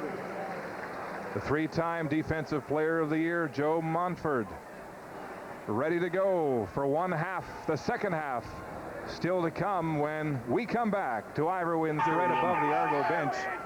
The Cats winning 25 of 33 Labor Day Classics as we embark on the second half century of the CFL on CBC. We're underway here in Hamilton, the second half. Markeith Cooper at his own 13-yard line. Gets outside a seam. He's hard to catch at 160 pounds. He's hard to see at 5'7". And a good return of 30 yards. How about your Canadian Tire game notes, big man? Well, we talked about some of the things. We talked about spreading the ball around, and Bishop in the second quarter has spread the ball around tonight, and Plummer and moved it around, and Drummond's catching the ball. Defense eliminated the big play. They only got one big play against him, and that would be the touchdown to Archie Amerson. We talked about Hamilton establishing a run. 10 carries for 41 yards. That's exactly what you want to do. And defense. Game notes brought to you by Canadian Tire. Let's get started. First down, Michael Bishop going deep down the sidelines to Darryl Mitchell. Incomplete as Stephen Fisher gets his arm up on close coverage for the Cats. So full of confidence, Bishop goes deep on the first play of the second half. Nice job of doing that, Mark, and that's exactly what I want to do, is stretch that defense right now. Let's come out and see if they've learned anything, if the secondary of the Ticats has made any adjustments, because they were getting success in the second quarter against them, and boy, he comes right out there and fires a gun down the right side of the football field to the ever-speedy Darryl Mitchell. Back after Fisher, after the pick in the first half, it's 2nd and 10. Bishop in the shotgun, he'll run. Going down shy of center field and well short of the first down. A punting situation for the Argos after the gain of 5 yards by the rookie quarterback. Not a bad move by the rookie quarterback, and he didn't try and force the situation. He knew that the secondary was doing a good job on his receivers. He pulls it down and basically just takes off it. As we look at the pass distribution, you can see right there the complete balls where he's thrown. He's got 3 to the right, 2 down the left side. The red dots obviously indicated the incomplete passes. 2 down the left, and a 30-yard one. 5:37. And of course, the touchdown pass in the last minute of the first half. Let's go! Deep punt. Mace Freeman on the run, drops the ball. It's loose. Argos look for it. They've got it. A huge turnover as Clifford Ivory falls on the loose ball. The second time that Mace Freeman has coughed it up. He got a break on the first fumble in the first half when they ruled him down, but not this time. And the Tiger Cats, who lead the league with a -13 in turnovers, cough up another one.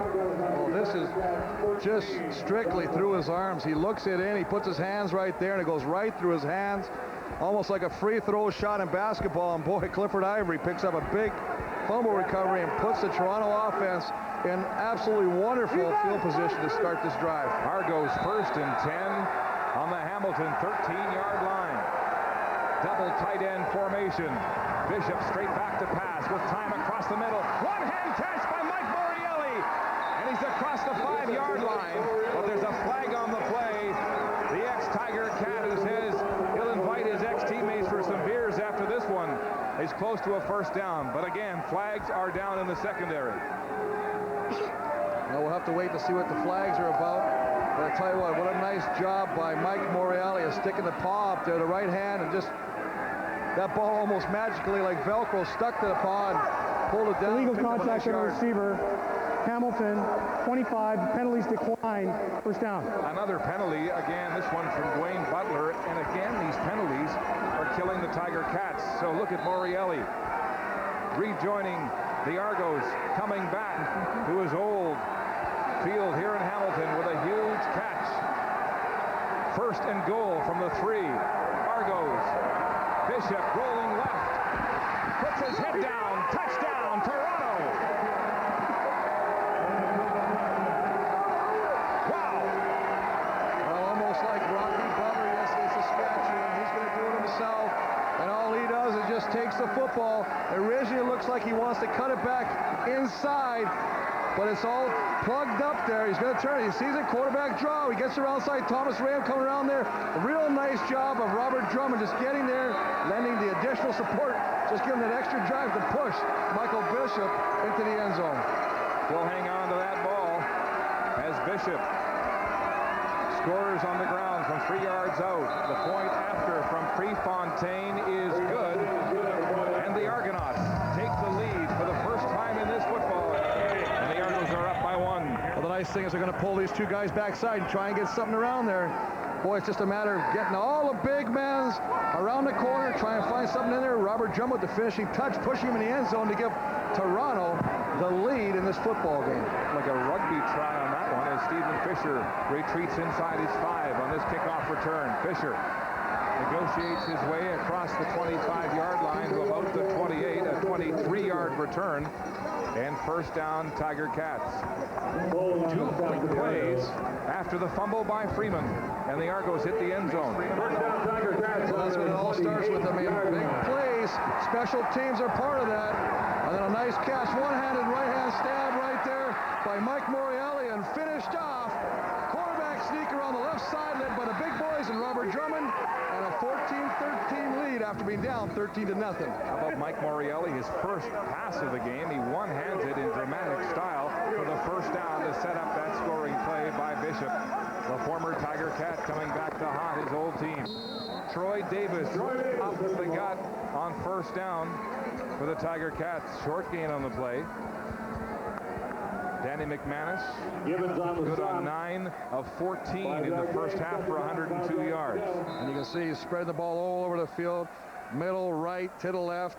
Couple long balls tried down the left-hand side, incomplete, but he does have the one touchdown, the big one, to Archie Amerson. Nothing over 35 yards, as we mentioned in the first half. The Cats with just 9 receiving plays over 35 this season.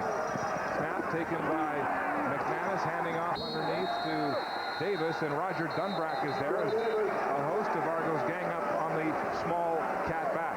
Well, the small cat back, but for the first time, you also hear the crowd started coming into play here with the play selection, and as we see, it's like Johnny Scott is down. Yeah, he looks to be a little injured looking at that ankle, but you know, he's a warrior. He'll be back up there. You can't keep him out of this game, but you know what? It's funny how fickle the fans are, you know. I mean, you run the ball, Troy Davis is getting yardage, and that's what you want to do, and you start running it again, they have to punt, and all of a sudden the fans, because you're losing now they become boo birds. Tell you what, though, as we look at this near-capacity crowd in Hamilton, that's got to be worrisome for the Argos, because remember, Johnny Scott had the spiral fracture 1 year ago. Osbaldiston to punt. Line drive. Markeith Cooper at the 35. Cooper dancing his way across the 45 and is caught on the 47-yard line. Good field position for Toronto. Well, Toronto's had great field position.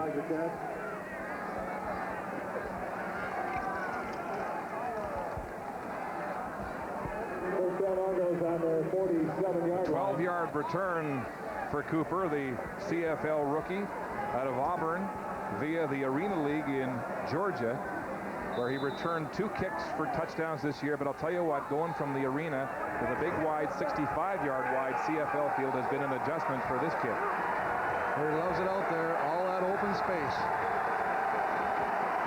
Gary Sawatsky in, an extra lineman in the game for the Argos, and they go on the ground to Robert Drummond, and a good first down play.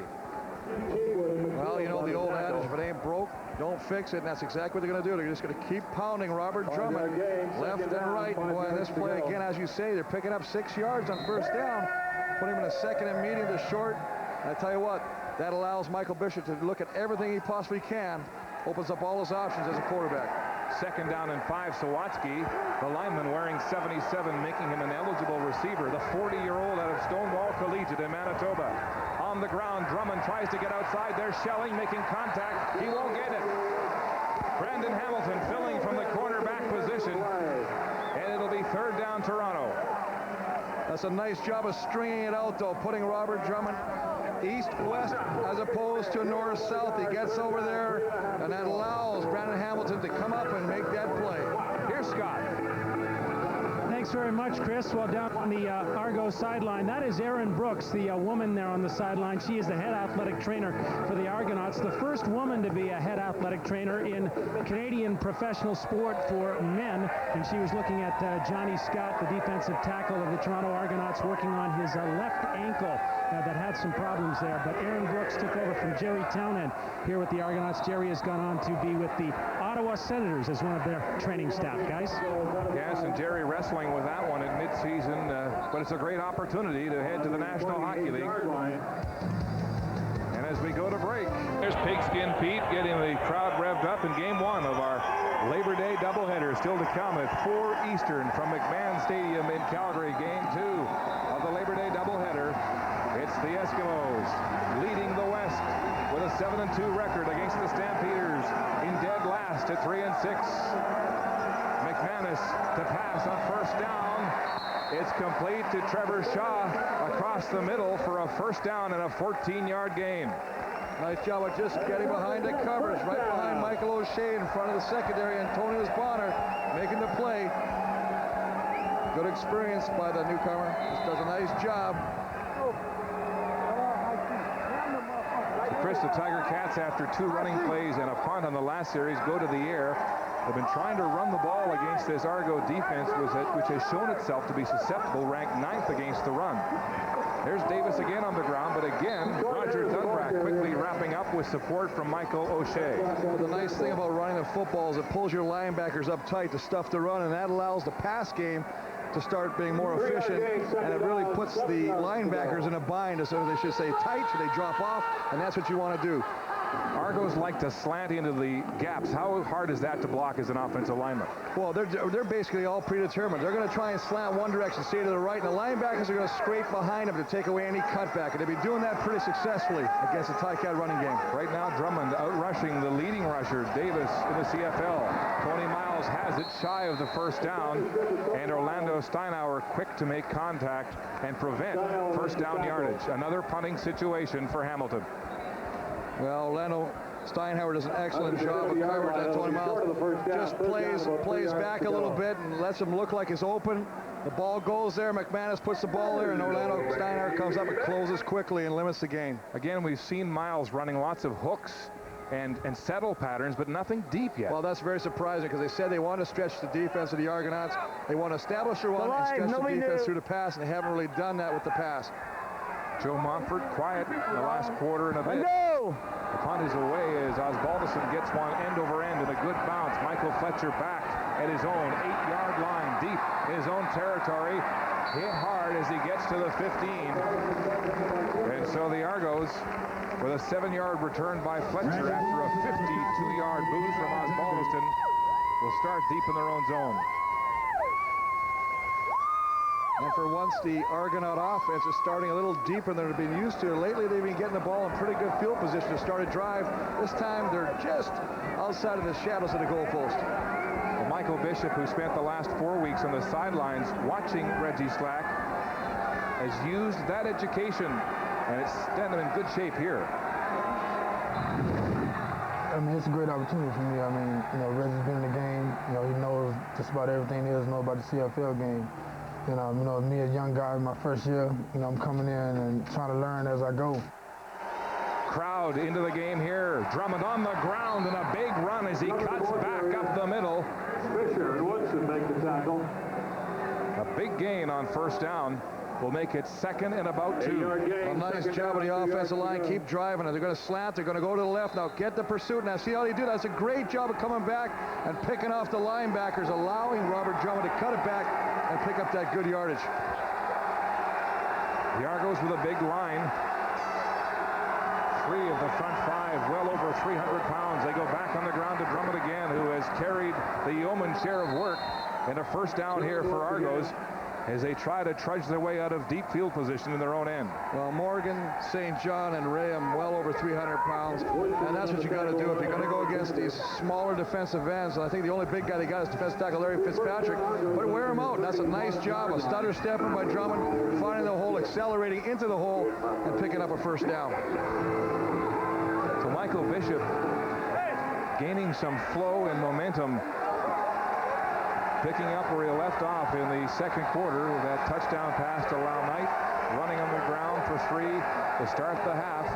Now play action, rolling right, looking for Mitchell on the out pattern. It's too short and incomplete. Brandon Hamilton step for step with Mookie Mitchell. Well, it's a nice job. It's a misdirection bootleg, and they're going to bring the backside tackling guard one way to make it look like a counter and roll him out against the grain, trying to draw the defense that way. He gets outside the pocket right there, throws the ball, but underthrown and incomplete. Chris, now that they're able to run the ball, they're able to set up plays now with play action, giving the rookie more playbook to play with. Well, you know what you're doing. You're wearing out that defensive line, and that takes the pressure off you when you want to throw the football. 2nd and 10. Toronto on the ground. It's Drummond up the middle, and he stopped immediately. Steve Alexandre, the Ottawa GG, with the tackle for Hamilton. A nice job of coming inside, beating the tackle, flowing down the line, and wrap it up. And just going to cut back. And as he cuts back, you know, Robert Drummond has found success earlier on cutting back, but this time Steve Alexander right there to meet him and limit the gain and force the punting situation. Vanilla call, though, don't you think? Second and 10. Well, yeah, very vanilla in the fact that they were running the ball and then they'd throw the ball and they found success throwing it. And on that play, they just tried to stay with the run, almost like you're saying, let's look at the clock. We got the 1-point lead. A change on special teams for the Tiger Cats as Archie Amerson goes back to return this punt from Noel Prefontaine. Again, Prefontaine driving Archie back. He bobbles it. Turns upfield at the 35. Gets a seam. Amerson still on his feet. Finally tackled by the punter himself, Noel Prefontaine. A 46-yard punt and a 17 of this Labor Day Classic as we make the turn home and the road to the Grey Cup this year in Edmonton. November 24th. Tickets on sale. 1-800-667-3757.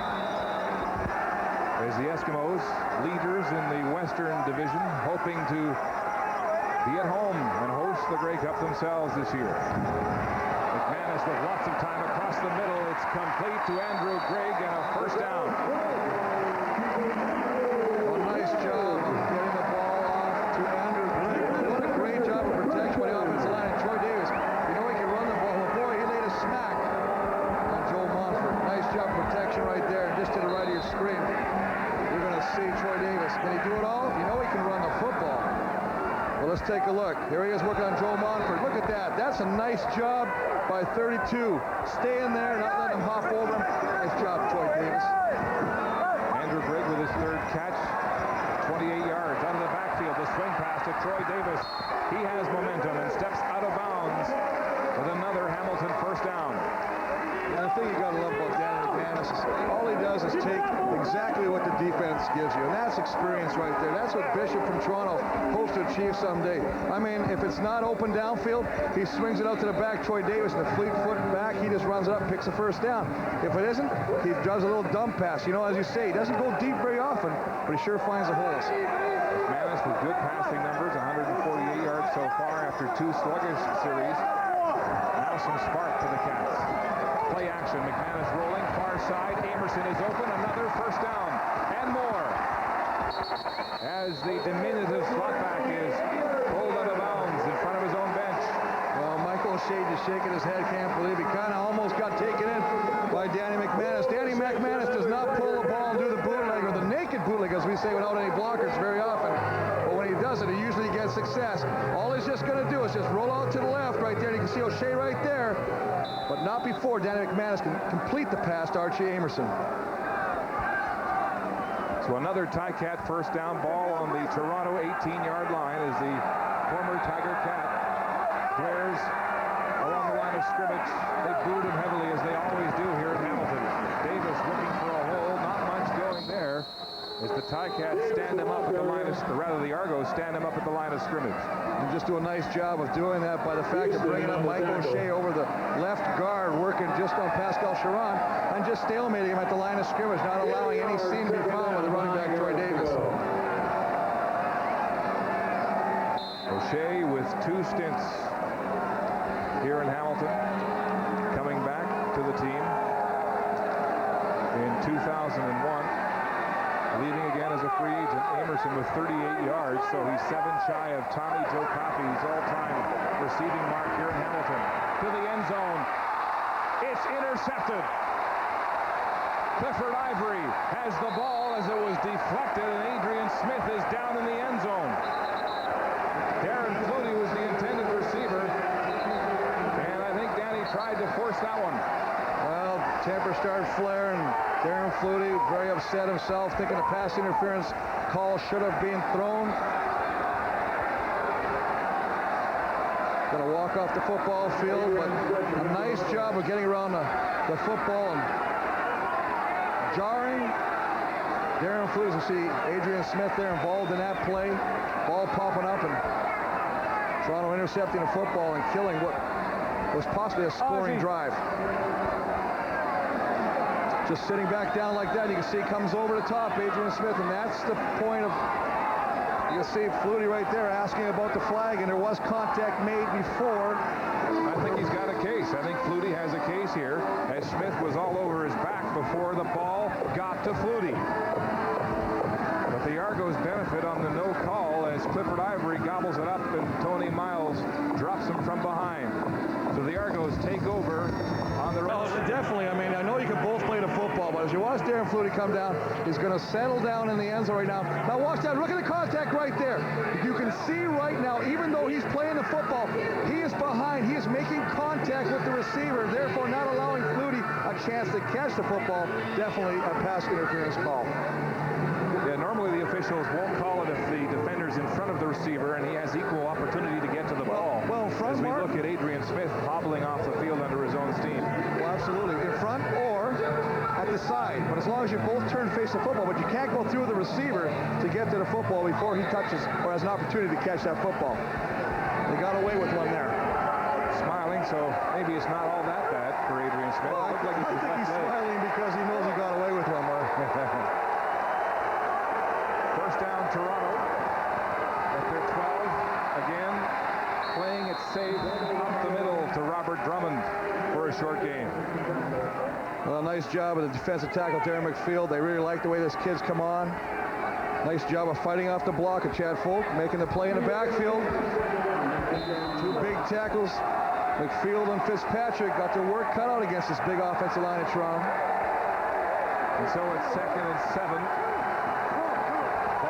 15-yard line of the Argos. This really shortens their ready list here.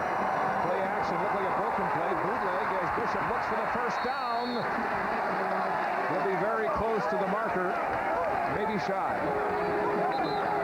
Well, the one thing about being a great athlete or having great athletic ability is you can make something out of a broken play, and I'm not really sure if it was a broken play. It looked like he was just doing a little play action, almost what Danny Mack tried to do, but he's got a lot more speed and gets outside, and boy, he takes a shot as he goes around, tries to get that first down. Here's the measurement, and Bishop will be about a yard short. Let's listen to the contact on that last play.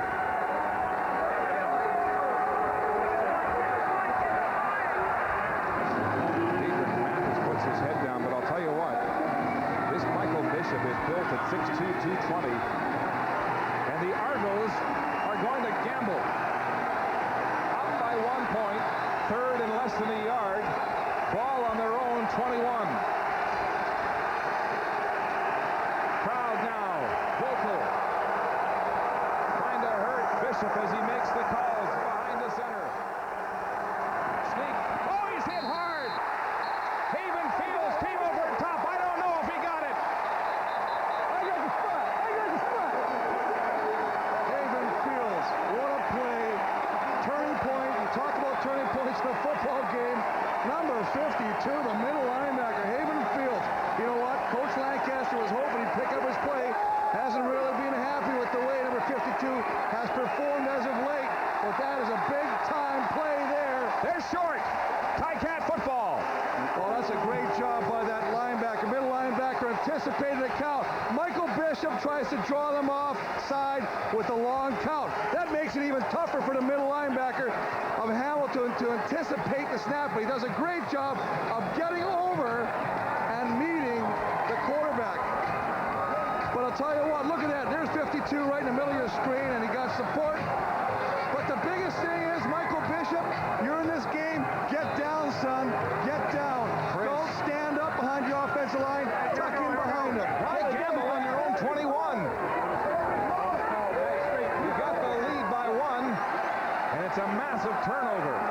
First down, Hamilton.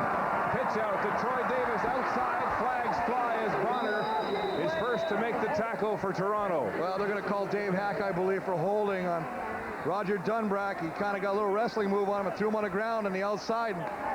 You can see Toronto signaling it's against Hamilton, and I believe holding Hamilton, number 68. Repeat first down. You got it. It is Hack. Well, Dave Hack, he tries to get Roger Dunbrack. Dunbrack beats him to the outside as we see Coach Echeverry looking on. He's right down the bottom of your screen right here. Now what he does, see how he beats him to the outside? Now he's going to try and pull him down to get him out of the path of the upcoming running back, Troy Davis.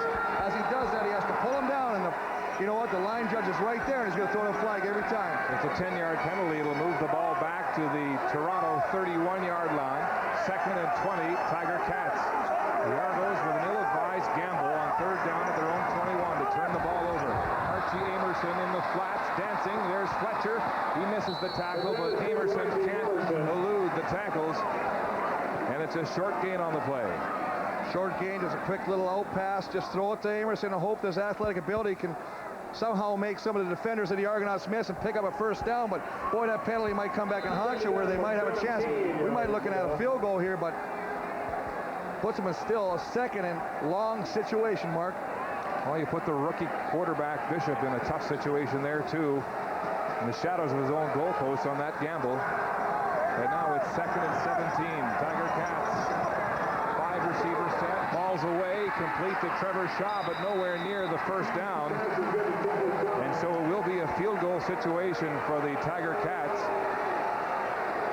That's a nice job of Reggie Gibbons, just taking man coverage and following Trevor Shaw wherever he goes. Shaw just loops out to the right side before he can make the catch. He just follows him, gives him a little room. As soon as Shaw pulls the ball in, Reggie Gibbons is there to wrap him up and take him down and force Hamilton into a field goal situation. Osbaldiston will spot the ball on the 30-yard line. Andrew Grigg to hold. So far, he's been perfect from 46 and 42. Ball down, kicked, and good. Osbaldiston 3 for 3. And so the Argos just hand the lead over to Hamilton on that 3rd down gamble that went bad. Well, it's a 3rd down gamble. I'll tell you what, 2 things I guarantee you that Echeverry is going to talk to Michael Bishop about is when you're going on a quarterback sneak, you cannot stand up behind your offensive line.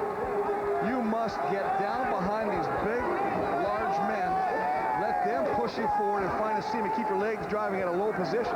Once he stands up like this, Havenfields just knocks him back. Once he stops his momentum, his teammates grapple him down to the ground, and as you say, a big turnout. They're very fortunate to only give up 3 points in that, Mark. So Echeverry in this battle of wills with Ron Lancaster. Ron Lancaster talking yesterday about how Echeverry's defense likes to dictate what the opponent's offense does by showing up in unorthodox formations. Lancaster saying he was going to test that game plan by using all kinds of formations on offense and players in different positions, and he said really it comes down to who has the chalk last. It's the biggest game of chess. It's played on the biggest board in the world right here. That's all this is. Big chess match. And it's a close one with 24 seconds to go in the 3rd quarter. Lancaster's Tiger Cats up by 2 now, 16-14. Osbaldiston to kick off. Cooper and Jeff Johnson back to return. It's Jeff Johnson at his own 10-yard line. The former Tiger Cat out of York University loses his footing, and a 16-yard return. But this man has lots of confidence in the rookie. He's won everywhere he's been, and he's won at the very highest levels. So he's won championships, and that's important to us, and especially with the quarterback position. And we're very confident. I think even though Reggie Slack can't go this game, Reggie has done such a marvelous job of helping to prepare Michael along with our coaches and our whole football team. Yes, Reggie Slack has been generous in his help for the rookie Bishop. Coaches saying, Echeverry saying that the coaches believe he's a brilliant football player, that he's really had a steep learning curve in the last 4 weeks playing behind Reggie Slack. Well, the biggest thing they've been impressed with also is his attitude, his willingness to learn. You know, a lot of times, and you know it as well as I do, you get a lot of players that come up from across the border and they have that attitude that the CFL somewhat not as good football, and they come up here and they're very surprised because this is a great game. It's a different game, but it's football. Football's football. I don't care where you play it. They still love his moxie and the fact that he wants to grab this team by the scruff of the neck. And in fact, Echeverry was telling us that Bishop wanted to address the Argos early in the year, and they cautioned him against it until he earned that right, really. Well, that was your interpretation of it. My interpretation was somewhat different. I actually think that he came in and I really believe he didn't understand what was going on or what it took to play in this league. And I think that he didn't realize there's a lot more work involved in playing quarterback up here than he might have been led to believe. And that's just the way but I mean, hey, that's what happens. So you're thinking he's cocky? I thought, well, that's great. You want a quarterback to be cocky. I played with Matt Donegan, one of the cockiest quarterbacks in the world, but boy, he could deliver. Marcus Spencer was the injured Tiger Cat, but he makes his way off the field under his own steam. First down, they'll stay on the ground. Dave Minnick with a first down and more. Up over the 45-yard line, the soft-spoken, hard-running former Marine out of Washington State. On the ball play of the third quarter. With a big play, 20 yards up the middle to move the yardsticks for Toronto. And at the quarter, it's a 2-point lead with 1 quarter to go in Hamilton. Quarter of this Labor Day Classic in Hamilton, a close one. The Argos trailing by 2 after getting up that field goal, the third of the game by Paul Osbaldiston. Coming up at 4 Eastern, we'll go to McMahon Stadium in Calgary for part 2 of our Labor Day Classic doubleheader, the Stampeders and Eskimos.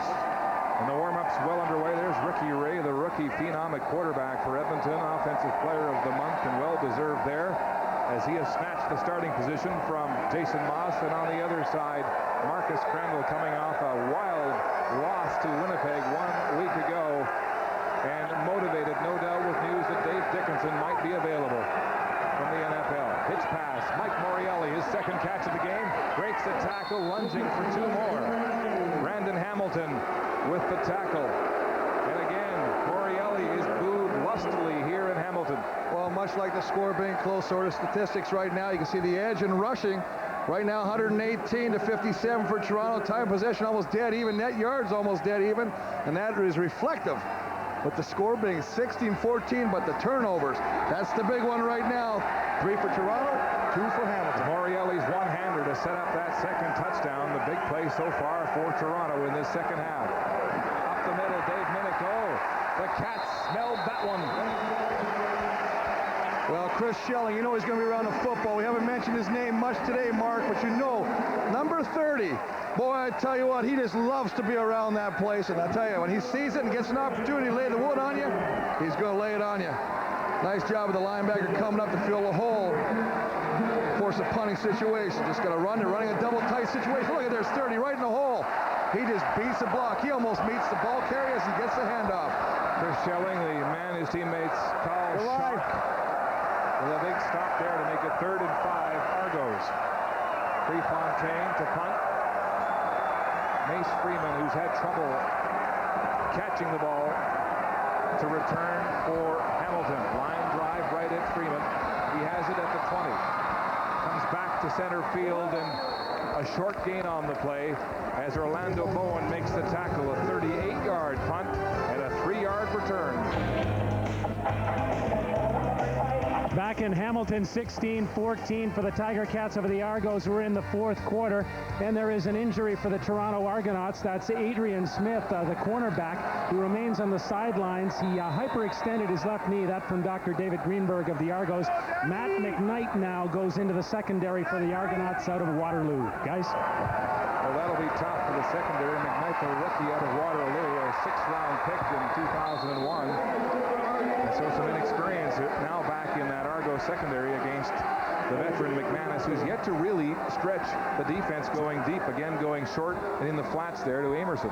You know what, after you run your first series, you know you got somebody else in there lined up over you. On that play, it was Andrew Grigg. You know he's going to come back and he's going to talk to Danny Mack and say, hey, I've got a rookie, I got fresh meat out here. We might want to test this guy. A look at McManus and his pass distribution has favored Amerson, Shaw, Grigg, and Miles. Only 1, though, to Darren Flutie. Well, he's got 7 different receivers, but the nice thing he's doing is he's mixing it up. The thing that we wonder why he hasn't done is he hasn't really gone deep and stretched the defense much, especially with the speedster Tony Miles in the lineup. Yes, he's been running hook curls all afternoon. Amerson again backing his way to a first down. Another short pass from McManus. But the thing is, what does Danny Mack do so successfully is he'll take exactly what the defense gives you, what he thinks is going to be a successful play, and if it's all short passes, hey, that's what he's going to take. He'll do whatever it takes to move the chains, and that's what he's doing right now. McManus with 1 touchdown pass to Amerson in his football game. He's got to start finding the end zone, though. How about this, comparing him with Kahari Jones, who's thrown 31 touchdowns already this year. Jones averages a touchdown every 6 passes. McManus every 25. Yeah, Kahari's he's unbelievable. He's on pace, they say, for 60 touchdowns, which is just a remarkable amount. You wouldn't believe that could be achieved. Troy Davis up the gut. Tough sledding there for the leading rusher in the CFL. Nice job, though. I mean, the thing is, when you got a guy like Troy Davis who leads the league in rushing, you've got to give him the football. Don't abandon your run game. You're only down by 2 points. And the fact is, when you got a guy like Troy, he can bust it any time. And then you're saying, hey, great job. You handed it off. He busted it. Stay with what works. Keep running the football. Pull the linebackers and the yard goes up tight. Then throw behind him. Mentioned Kahari Jones, just 17 touchdown passes short of Doug Flutie's CFL single-season record. 8 games to go. It's an average of just over 2 a game. Well, with the set of receivers he's got there, I'd be surprised if he doesn't do it. Back to pass, McManus, lots of time, down the sidelines, Flutie out of bounds again. The ball knocked down by Michael Fletcher with close coverage again. That's a nice job, Michael Fletcher, step for step with Darren Flutie, going all the way down the sideline, shoulder to shoulder, not allowing Darren Flutie to come back into the field. He's keeping him to the outside. That's great position. Look at number 2. That's exactly what you want to do. See, he's not interfering because he's playing the football, but he's keeping the receiver to his outside shoulder. It's a nice job by the safety. That's the second time that Flutie has been forced out of bounds on a route down the sideline. Now this time we didn't run into the golf cart camera there, though. Osbaldiston, a beauty last time at 52 yards. This one he shanks. High bounce to Markeith Cooper at his own 30. Outside, gets a block, and he's sprung down the sidelines. Cooper down across the 50-yard line, and his first big return of this afternoon. Well, I'm going to tell you what, they are very, very lucky. Nice job. I'm not going to talk anything about Cooper getting around the corner, but number 39, Matt McKnight, blocks this guy from the behind, and there should have been a flag thrown 15 yards up. Just going to watch as we go around here, and you're going to see, gets a nice block there. Nice block here as he goes around here. See 39 just enter your screen at the bottom there. From behind, referee did not throw the flag. Big break for the Argonaut return team there. Ron Lancaster making that case to the officials to a deaf ear. It's first down. Toronto at the 50 of Hamilton. Bishop straight back smartly, going deep down the sidelines. Looking for Knight. Knocked down. Dedrick Mathis with close coverage for the Cats. Well, Dedrick Mathis, who's got to meet Lal Knight on a few times today, does a nice job of staying with him with his left hand, just kind of feeling where the receiver is at all times, and his head looking back toward the football. That's nice coverage. As you see, Bishop's pass distribution today, Mitchell, Plummer, Moriali, and Lal Knight with the big 31-yard touchdown catch. So the rookie quarterback looking to stay calm, keep his playlist concise. A tough second and long. Second and 10 situation. In the shotgun, here comes the blitz from the backside. Bishop downfield, wide open, Daryl Mitchell. Oh, he can't hold on. Sean Woodson right there to knock it free. Nice job by Sean Woodson, because originally beat by Daryl Mitchell. And I guarantee you 9 out of 10 times, folks, Daryl Mitchell gets his paws on his football. He catches the football, but Sean Woodson, 17, stayed with the play. Little shake and blake. You're going to see a little tug on him right there. Gets inside. Now the ball's out. Now he gets his hands on it. But look at that. Look at that. Nice job by the left hand. Sean Woodson punching the ball out of Mitchell's hands. Good job. You see the pressure coming around right there. Chris Schelling from the backside. Bishop feeling that. Perhaps not getting everything on the pass. Great coverage by Woodson. Here's the punt from Prefontaine. It's low. Freeman has it. breaks the first tackle. Then Kevin Edwin drops him immediately for a short return of just 3 yards on a short 37-yard punt. Ivor Wynne Stadium, 10:39 to go in regulation time, and it's close. Tiger Cats with a 2-point lead. In case you've just joined us, here's how they've done it. McManus with his only touchdown pass of the game, finding Archie Amerson threading the needle between 2 Argo defenders. Then it was this man, the former Tiger Cat, with a one-hand spectacular grab to set up a 3-yard touchdown by Michael Bishop. Here's McManus in the air to Tony Miles. It's complete for a first down. Reggie Gibbons in on the tackle, but an 18-yard gain for the rookie receiver out of Northwest Missouri State. Well, we see that Adrian Smith is back in the game right now, so obviously the knee has settled down somewhat. But Tony Miles is going to test him early. He just comes up, cuts it back in zone coverage underneath, and a nice throw by Danny McManus. Picks up some nice field position on the completion. Adrian Smith back in the football game at the corner position after injuring his leg in that collision on the interception by Clifford Ivory. First down, Tiger Cats. McManus in the shotgun, lots of time, down the seam. Amerson diving and can't reel it in. And flags fly after Dave Hack does a dive on Joe Montfort. That was a theatrical performance if I've ever seen one. Well, I tell you what, I think Montfort a little frustrated right there. As I say, started off the game like gangbusters, and then he's been kind of quiet lately, and I think that him and Hack have been getting into it. Former teammates, and as a result, tempers start to flare. Joe Montfort takes his little frustration on Dave Hack, and not happy about that, but the flag is thrown, and Hamilton with a freebie, if you would. You can see him right there, right beside Danny Mack, and it's never who shoves first, it's always the second guy, and he goes down. Montfort right there, I mean, that's what I tell you, never retaliate, because you're going to get caught. Joe got one there. Dave Hack, the Dr. Jekyll, Mr. Hyde of the Tiger Cats, draws a penalty against the Monster. And his first down, Tiger Cats at their own 49. Davis up the middle on the fake on the double reverse there, or at least the counter. But the Argos waiting there, and there's some more trash talk and some shoving. You knew this was going to happen, Mark. The fact is people do not like each other, and when the game is this close, if it was a blowout, it wouldn't be this bad, but 16-14, tempers are starting to flare.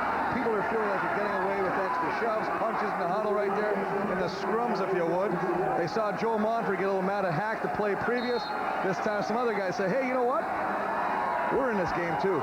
Fans adding their 2 cents worth, too, with the heckling that goes on quite loudly here at Ivor Wynne. And Montfort, as you mentioned, frustrated, coming in with only 3 sacks so far this season, compared to 9 a year ago when he played for the Tiger Cats. Shotgun, flags fly, the pass complete to Tony Miles. He bobbles it, then grabs it with Steinauer playing loosely on that one. Well, there's a bunch of extracurricular activity going on. Archie Amerson is having a little to-do with Michael Fletcher and Hack and Montfort. And I tell you what, I was watching the last play, and I don't know if we caught it, but Montfort was working against Hack, and he did not even care about getting to the quarterback. All he wanted to do was run over Dave Hack. It's getting good. This is football. So the ex-teammates. Offside, Toronto, number 53. Perhaps Montfort losing his head there, called offside. Hack getting inside the helmet of Montfort. Well, we see that, and of course over here, look at this. He's down here for good nature. Let's look, 1, 2, 3, little WWF, WWE, I guess it's called now. And boy, I tell you what, Flutie's trying to be the old peacemaker there and pull him apart. Amerson with the pin on Fletcher. On the ground. Davis hit hard at the 40-yard line. Oh, I'm going to tell you, look at this pile right. Oh, I tell you what, that's amazing. You can see right here, there's some anger as Walsh comforts Joe Montfort. I mean, this is a battle that is becoming very personal. Right now, you've got Joe Montfort working against Dave Hack. And right this play, he pushes. He's at the. Now watch him come right there. There he is right there. Now watch what he does. Drive, drive, drive. Now watch what he does. He pushes him over the pile, pancakes the offensive lineman to boot. That's the exclamation point in that play. You gotta love that. The way they play it here, Ivor Wynne across the middle. McManus completes the shot. He drops the ball. They're rolling it incomplete. Manis with terrific quick release on that shotgun snap and then into the air. The Shaw. Nice job, and you know what? Really nice call by the back judge right there. Not letting that be called a fumble because he did not. Trevor Shaw did not have possession of that football. He was trying to bring it in. You see it right there. He's trying to jostle. The ball is jostling around his hands. Kind of a bad angle on that one, but he can't really. You'll see him right here. Look, he's trying to bring it in. See, it's there. It's on the outside of his hip. He really never has complete control of the football. Therefore, no fumble. Big play by Clifford Ivory to stop that drive by the Cats. Here's the field goal attempt from the 47 by Osbaldiston. It's good.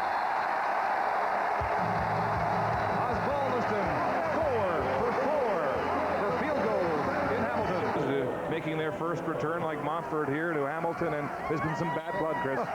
These guys used to eat dinner together, and I tell you what, they're not exchanging Christmas cards anymore. I mean, that spreads. That's what happens. Look at these guys. Now look at Pascal Chiron and Michael O'Shea getting into it. It's just going from spreading like wildfire.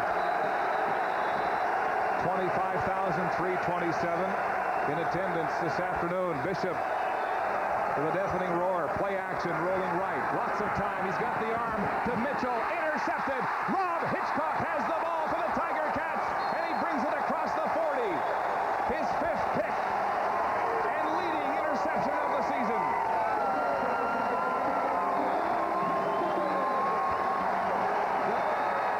That's just a nice job of Rob Hitchcock sitting back there in the center fielder role or the safety position, reading the quarterback, seeing that the quarterback had Darryl Mitchell in his eyesight, put the ball down to him, and just coming up and right in front of the receiver, picking up his league-leading 5th interception.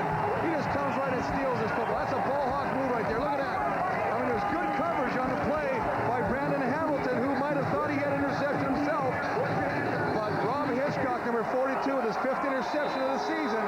Boy, I tell you, that's how you want to play the safety position there, Mark. Rob Hitchcock, known for using his head as one of the toughest tacklers, now using his head as one of the best DBs, free safeties, and reading quarterbacks in this league, and a league-leading 5th interception. The kid from Glendale High School right here in Hamilton. Hitch pass to Flutie, his 2nd catch of the game. He's got it going down on that low trajectory from Danny McManus. But how about Rob Hitchcock with some athletic interceptions this season? Well, he's done this many times before, as you can see. Here's a little summary, a synopsis of what he's done. Look at this. A beauty. Nice job leaving his feet in the Calgary game, coming back. And Damon Allen's no stranger. I tell you what, Hitchcock skips him off all of them. He doesn't care who you are. 31-year-old out of Weber State, savoring his pick here in the 4th quarter. With 6:28 to go. Trevor Shaw down on the field, actually. He was blocking, trying to lay in a block to spring Darren Flutie. And I believe Reggie Gibbons, number 38, were making the play, rolled on the ankle. And it seems like right now that Trevor Shaw's in a great deal of discomfort. So we'll check on Trevor Shaw when we come back to Ivor. 18-14 Ticat lead with 6:28 to go here on Labor Day. There's Trevor Shaw being helped to his feet. If he can't come back, that means the Cats are down to just 5 receivers, and Davis will have to stay in the game. Well, he's right there on the right side. See, it rolls on him as Reggie Gibbons, as I was talking about, making the tackle on Darren Flutie. And boy, those are the worst ones because you don't see them coming and you're not prepared. You know what? Darren Flutie was also slow to get up and favoring his back on that shot by Reggie Gibbons. So there goes Shaw, who's had a tremendous day, coming in as a backup. 4 catches for 45 yards. 2nd down and 5. Tiger Cats threatening again. McManus, outlet pass to Troy Davis, breaks the tackle by Gibbons. He'll have the 1st down. What an effort. Well, not only break the tackle, he lost his shoe. He blew his shoe. He said, you know what? Take my shoe, but I'm going to get the 1st down. Does a nice job of evading the tackle of Reggie Gibbons and Adrian Smith. But he'll leave the field for one play. Jarrett Smith coming in to back up at running back. 1st down, Tiger Cats. Moving the chains again in Argo territory at the Toronto 28-yard line. A nice job. They don't lose much with the big man. The big man, Jarrett Smith, he does some productive things when he gets an opportunity to carry that pigskin as well. Smith with 10 carries for 51 yards this season. 1 catch for 2. That's a 5-yard average, though. They'll go to him on the ground. Oh, a big hole for Smith, and Bonner makes the tackle as Smith crosses the Argo 20. An 8-yard gain. It's a nice job. You see a lot of John on there, but nice job of the offensive line opening up a huge hole. And Jared Smith, the recipient of that beautiful hole. And look at him go right up there, lower the shoulders now. You're going to get down, run over somebody. There you go. You're a big load. Make him pay. And Antonius Bonner, recipient of that collision. 5 minutes and ticking to go here in the fourth quarter. A critical drive for the Cats. They already lead by 5. Again on the ground, Jared Smith, tough going there. Hey, if the Cats score here, it'll force the Argos to score 2 touchdowns. Well, absolutely. And you know what? By running the football, you're using a lot of the clock as well, Mark. It's 4:46 and ticking. I mean, that's what you want to do. I mean, running the ball is very important for any team, especially, as you say, we're in the back 9 now. You know what? This is the championship drive where you start positioning yourself in the playoffs. You better have a running game. Well, weather's going to start. It's not going to be always this beautiful. You know, we're going to get some inclement weather. How you like that word? Pretty good, eh? Yeah, I've been studying. 3-syllable word. Yeah, okay. Well, I'm only good for one of those at broadcast, though. So Troy Davis has laced up the shoe. He's back on the field. The Argos out rushing the Cats so far in this game, 118-71. Darren Flutie shaking off that shot to the lower back by Reggie Gibbons. You see there's an Argo down again, and one of the things that happens as a result of running the football is sometimes, you know, you start beating on people and start running the ball at them time and time again, and people go down. They wear out. It's like Johnny Scott back down on the field for the second time in this game. He left earlier with he left earlier with a leg injury. Is right, Mark. We hope that's not serious. He's one of the mainstays in that Argo defensive tackle. Well, he had that nasty broken leg a year ago, ended his season. He's a big man who plays in the trenches, and a lot of forces at work down there, as you know. You know, I remember him playing Johnny Scott when he played for Shreveport, and I'll tell you what, he was a force then. He's still a force now. Still to come with 4:46 to go in game 1 of this Labor Day doubleheader. It's the Stampeders and Eskimos.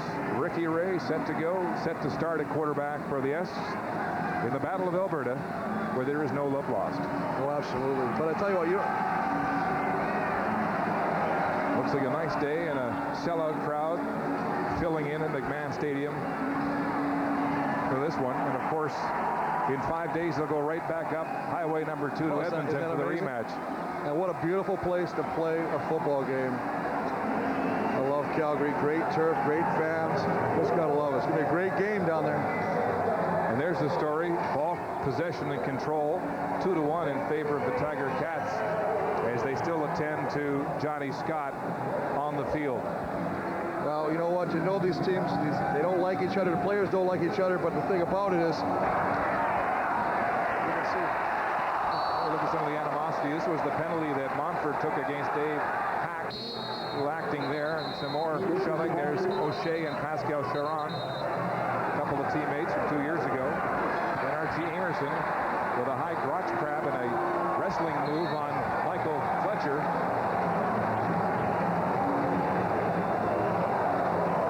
Labor Day brings out the best and the worst in these two teams, and right now it's been dominated by the Tiger Cats, unbeaten since Ron Lancaster took over as head coach in 1998. And you know what? You showed all the animosity between these two teams, but I tell you what, with Johnny Scott laying on a football field, they become human beings again. They walk over, all the Ticats walked over, made sure Johnny Scott was okay, wish him well, hope he's not hurt too seriously.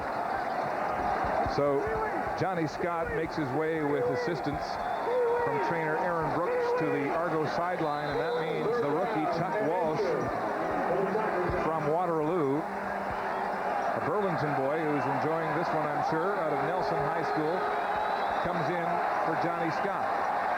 Third and less than a yard, and the Ticats will have it. Nice job of Danny McMahon just getting behind the big side. Paul Lambert, Halick, and Hack, and just surging ahead and picking up the first down, keeping the drive alive, and more importantly, eating more of the clock. Look at the line surge by the Cats against that Argo defensive line. Well, the big thing is the offensive line can smell it right now. They know with the clock ticking down, there's not much time left in this game.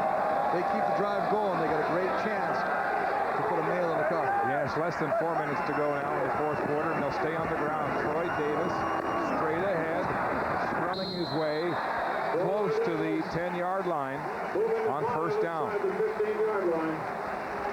So time just ticking away on the Argos as the Cats move closer and closer to the Argo end zone. Well, I think you had it right on the head when you talked about a scrum earlier. That's exactly what that was. It was just giving him the ball, letting him follow the big boys, and it just becomes a pushing match, shoving match, and wherever his knee comes down, that's where they spot the ball, and he picks up a nice 5-yard gain on that play. Argos need a stand here to hold the Cats to a field goal and an 8-point lead. McManus back to pass on second down across the middle, intended for Tony Miles. He says he's got it. The officials wave it off. The officials are saying he trapped the football. But what an effort by Tony Miles, going down to the shoelaces to catch the football. And when we come back, we'll have to take a look at that one. So to see exactly what happened. A key play as a classic. Hamilton with a 5-point lead on a controversial call against Miles here in the end zone. He said he had it, Chris. Well, you see him going down there, but just at the last second, you always see the ball come out of his arms, and that's what the referee's seeing. You see referee Mike O'Shea making the call as well, waving it off, and I think they had a good angle shot at it as far as the vision by the referees and made the right call. I didn't see Tony Miles get too upset about that call. Paul Osbaldiston, good on 4 of 4, will tee this one at the 19-yard line.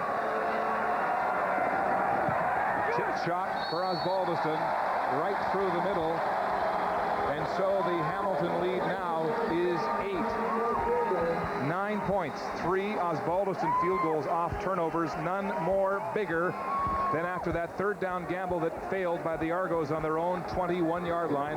Might that come back to haunt a team that values field position above all else? Here's Scott.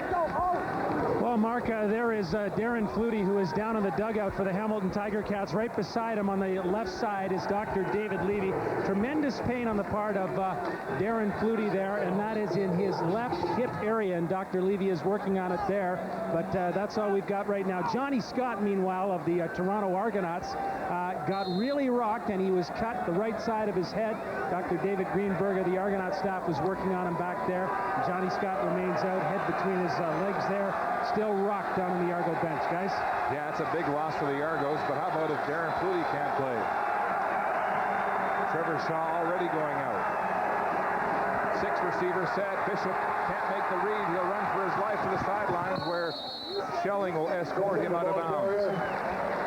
Nice job by the secondary of the Ticats, not allowing anybody to come free. Bishop was looking downfield to his left, trying to find either Knight or Plummer. Both were covered exceptionally well. He had to pull the ball down and had to get out of the bounds, as you see right there. Chris Schelling, number 30, ready to come up and lay a lick on. Gain is only 1, 2nd and 9. Pressure on this young rookie, Michael Bishop. 2:47 to go in the football game.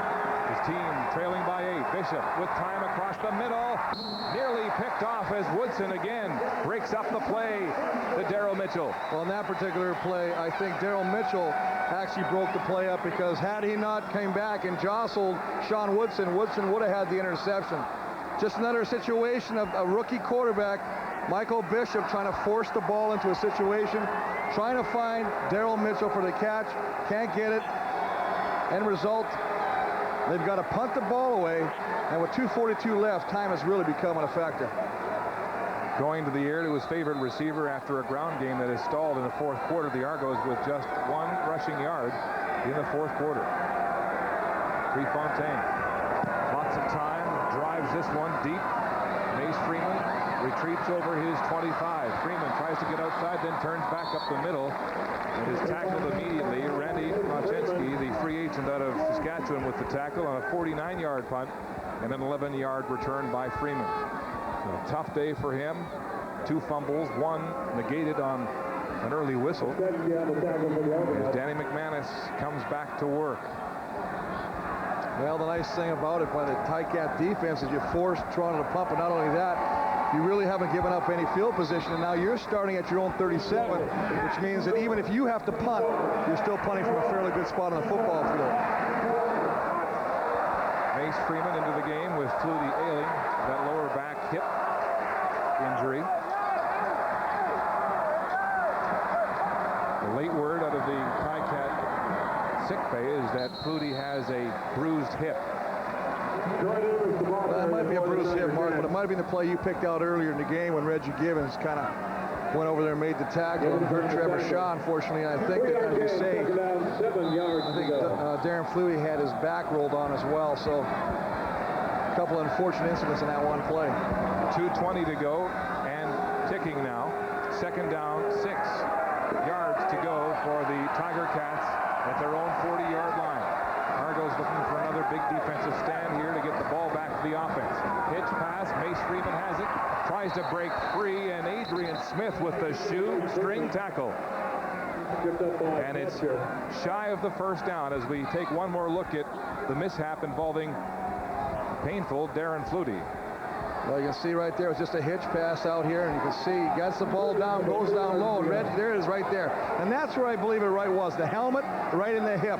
Reggie Gibbons, 38, with the helmet in the side, the hip of Darren Flutie, as you see, went down there. That hurts. You don't wear a lot of padding now. The football players are protected on the shoulder, on the thighs, on the knees, but they don't have a whole lot of padding. I think once you get out of the minor bantam football system, you basically have to give up those things. You know why they do that, too? Because you don't look good on TV. Flutie and Trevor Shaw hurt on that one play, Chris, and you know, a lot of people remark at how a guy like Flutie at 5'9", 182 has survived so many years taking the punishment he has. There's a beautiful kick by Osbaldiston that drives Cooper to his 5, looking for an opening. He won't get it, and he's piled on. Alexandra finishing off that tackle. McDonald, the other rookie, in early too. A 61-yard move and a massive change of field position in favor of the Cats. Nice kick by Paul Osbaldiston, but you know what? I'll tell you what, now, you're Michael Bishop. This is where you start earning your money, big man. You're down only by 8 points. Might be their last chance, Chris, with 1:33 to go. And they'll need a long drive with the ball spotted on the 17 of Toronto. As we know, and as you well know, in the Canadian Football League, a lot of things can happen in the last minute and a half. We saw that as evidence from Winnipeg and Calgary. So, hey, let's just hold on and see what happens. Bishop has only twice in this game thrown back-to-back passes. See what he comes with on this series. Straight back to pass, lots of time, hesitates and throws downfield. Borrielli hit hard as he gets his hands on it, and it's his former teammate Rob Hitchcock with a shot. Wow, what a hit to break that play up, and the two friends have words. Well, they have words, and I guarantee you, Mike Borrielli said he was going to have the boys over some bubblies after. Hitchcock's not coming, I can promise you that right now. This is a nice job of stepping up in the pocket. But watch this, Brandon Hamilton again, absolutely great coverage on the receiver, but that's what you want out of your safety man, to come up and make the receivers get punished and fear going over the middle. 5 straight incompletions for Michael Bishop, 2nd and 10. Desperate situation, 1:26 to go in the game. Rolling, pressure, he's sacked, he throws it away. Flags will fly. What a big defensive play. As Darren McField, the free agent from UBC, comes up big for Hamilton. Well, Darren McField, who has stops in Winnipeg as well. I mean, he really comes through right now. Does a solid job in the middle at the tackle position, making tackles. Intentional grounding, Toronto, number 7. Well, you knew they were going to call that right there. He was in the grass. Darren McField coming through, wrapping him up. I mean, that's the most inopportune time to have your offensive line break down. 3rd sack of the afternoon by the Ticat defense. Can't do that in the CFL. You've got to get the pass across the line of scrimmage to throw it away. And so with the loss on the play, it'll be 3rd and 22, and Prefontaine will have to stand way back 10 yards deep in his end zone with Slack on the bench trying to figure something out if they get the ball back. Well, might we look for a fake here? What would you think? I know he's pretty conservative, but what do you think? Obviously not. A good punt from Prefontaine. Freeman underestimating it, and the bounce will drive the ball to the 30-yard line. On one hop, it's Freeman, breaks a tackle, and brought down at the 45. But a tremendous punt, another big one After the 61-yarder by Osbaldiston, Prefontaine responds with a punt of 64 yards. They're having a battle in their own little game right now, and you know that. You know, kickers don't get a whole lot of time to do anything but come on the field once or 3 times in a game, and boy, they like to compete against each other. And you can see right now, Prefontaine and Paul Osbaldiston, as we see a flag on the field, really, really putting the boot to the leather. Cal Walters, the special teams captain for the Tiger Cats, talking with referee Glenn Johnson. Well, with the field, Echeverry watches on. And Mark, you know, with the field position Hamilton has on the 45-yard line, I mean, I would think you just decline a penalty and take it. I mean, why risk anything else going wrong? Toronto, number 45, penalties declined, first down.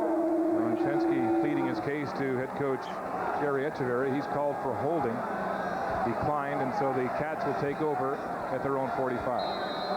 1:06 to play in the fourth quarter. One first down. Basically run the football and you get another one. You can basically almost kill the clock.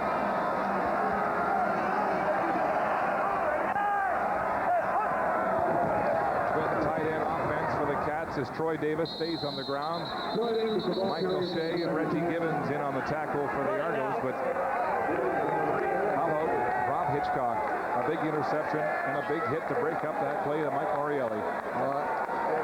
You really like to see that out of the young guy. He does a great job back. He's really emerging to one of the top safeties in the CFL. And I mean, he's got a reputation as just a tremendous hitter. And I tell you, receivers know when he's there. There's his family looking on. Dad, Phil, longtime broadcaster here in Hamilton. Wife, Michelle, they come to all the games and wear the 42, section 25. Rob telling me the other day he's been a Ticat fan since the age of 6 when he came to watch. First went on, 3-time MVP at Glendale High School here in Hamilton. Went to Weber State, and the rest is history.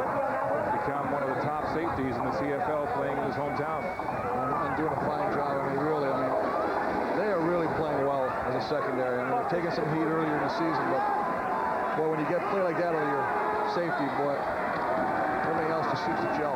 2nd and 6, a big hole up the middle, and Troy Davis pulls his way to what looks like might be a first down. See where they mark it. Yes, he'll have it across center field. Well, I'll tell you what, Stephen, the guys, the big hoggies on the O-line are just having some fun right now. They're teeing off. Gary Brown, number 67. I mean, he just keeps on his block. Martavius Houston pushes him right past the hole, pushes him on his backside. Martavius gets up, takes a look at Gary Brown, the whole size of him, and says, "I'll take the smaller guy," and ends up trying to fight Mike Mihalik. So it's just like, no, you're too big next. No, you're too big next. So the Cats move the chains, and time is now 40 seconds and counting. McManus on the ground again. 4 yards up the gut for Troy Davis, the CFL's leading rusher. Down to the 47-yard line. And just basically taking it behind the tackles. This time again, running the left side. Sharon, Brown, the center Lambert doing a great job. But hey, equally effective when they go to the right side behind Mihalik and Hack.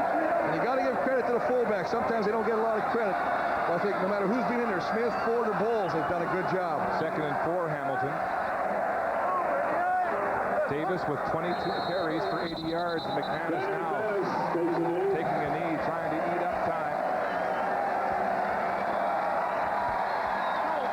Well, 17 seconds, Mark. You basically just take a knee, let the clock run down now, and enjoy the victory.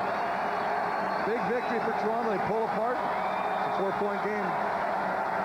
Cats now move to 5-5, 10 points, 2nd place in the East, 8 behind first place Montreal, and the Cats still have 3 games to go against Montreal this year as the gun goes to end the Labor Day Classic, and the Tiger Cats make it 5 wins in a row with a 22-14 win as Darren Flutie hobbles onto the field with that sore lower back.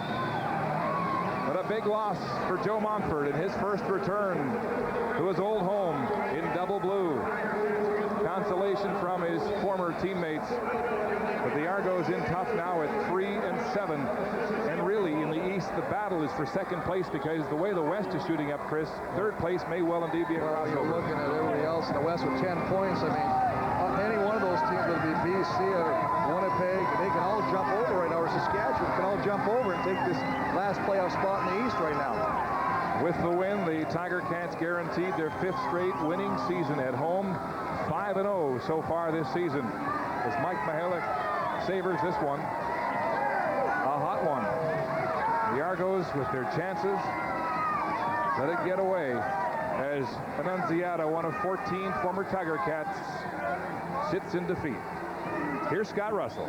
Yes, Mark, with Danny McManus, the victorious quarterback, 22-14 for the Tiger Cats over the Argonauts today.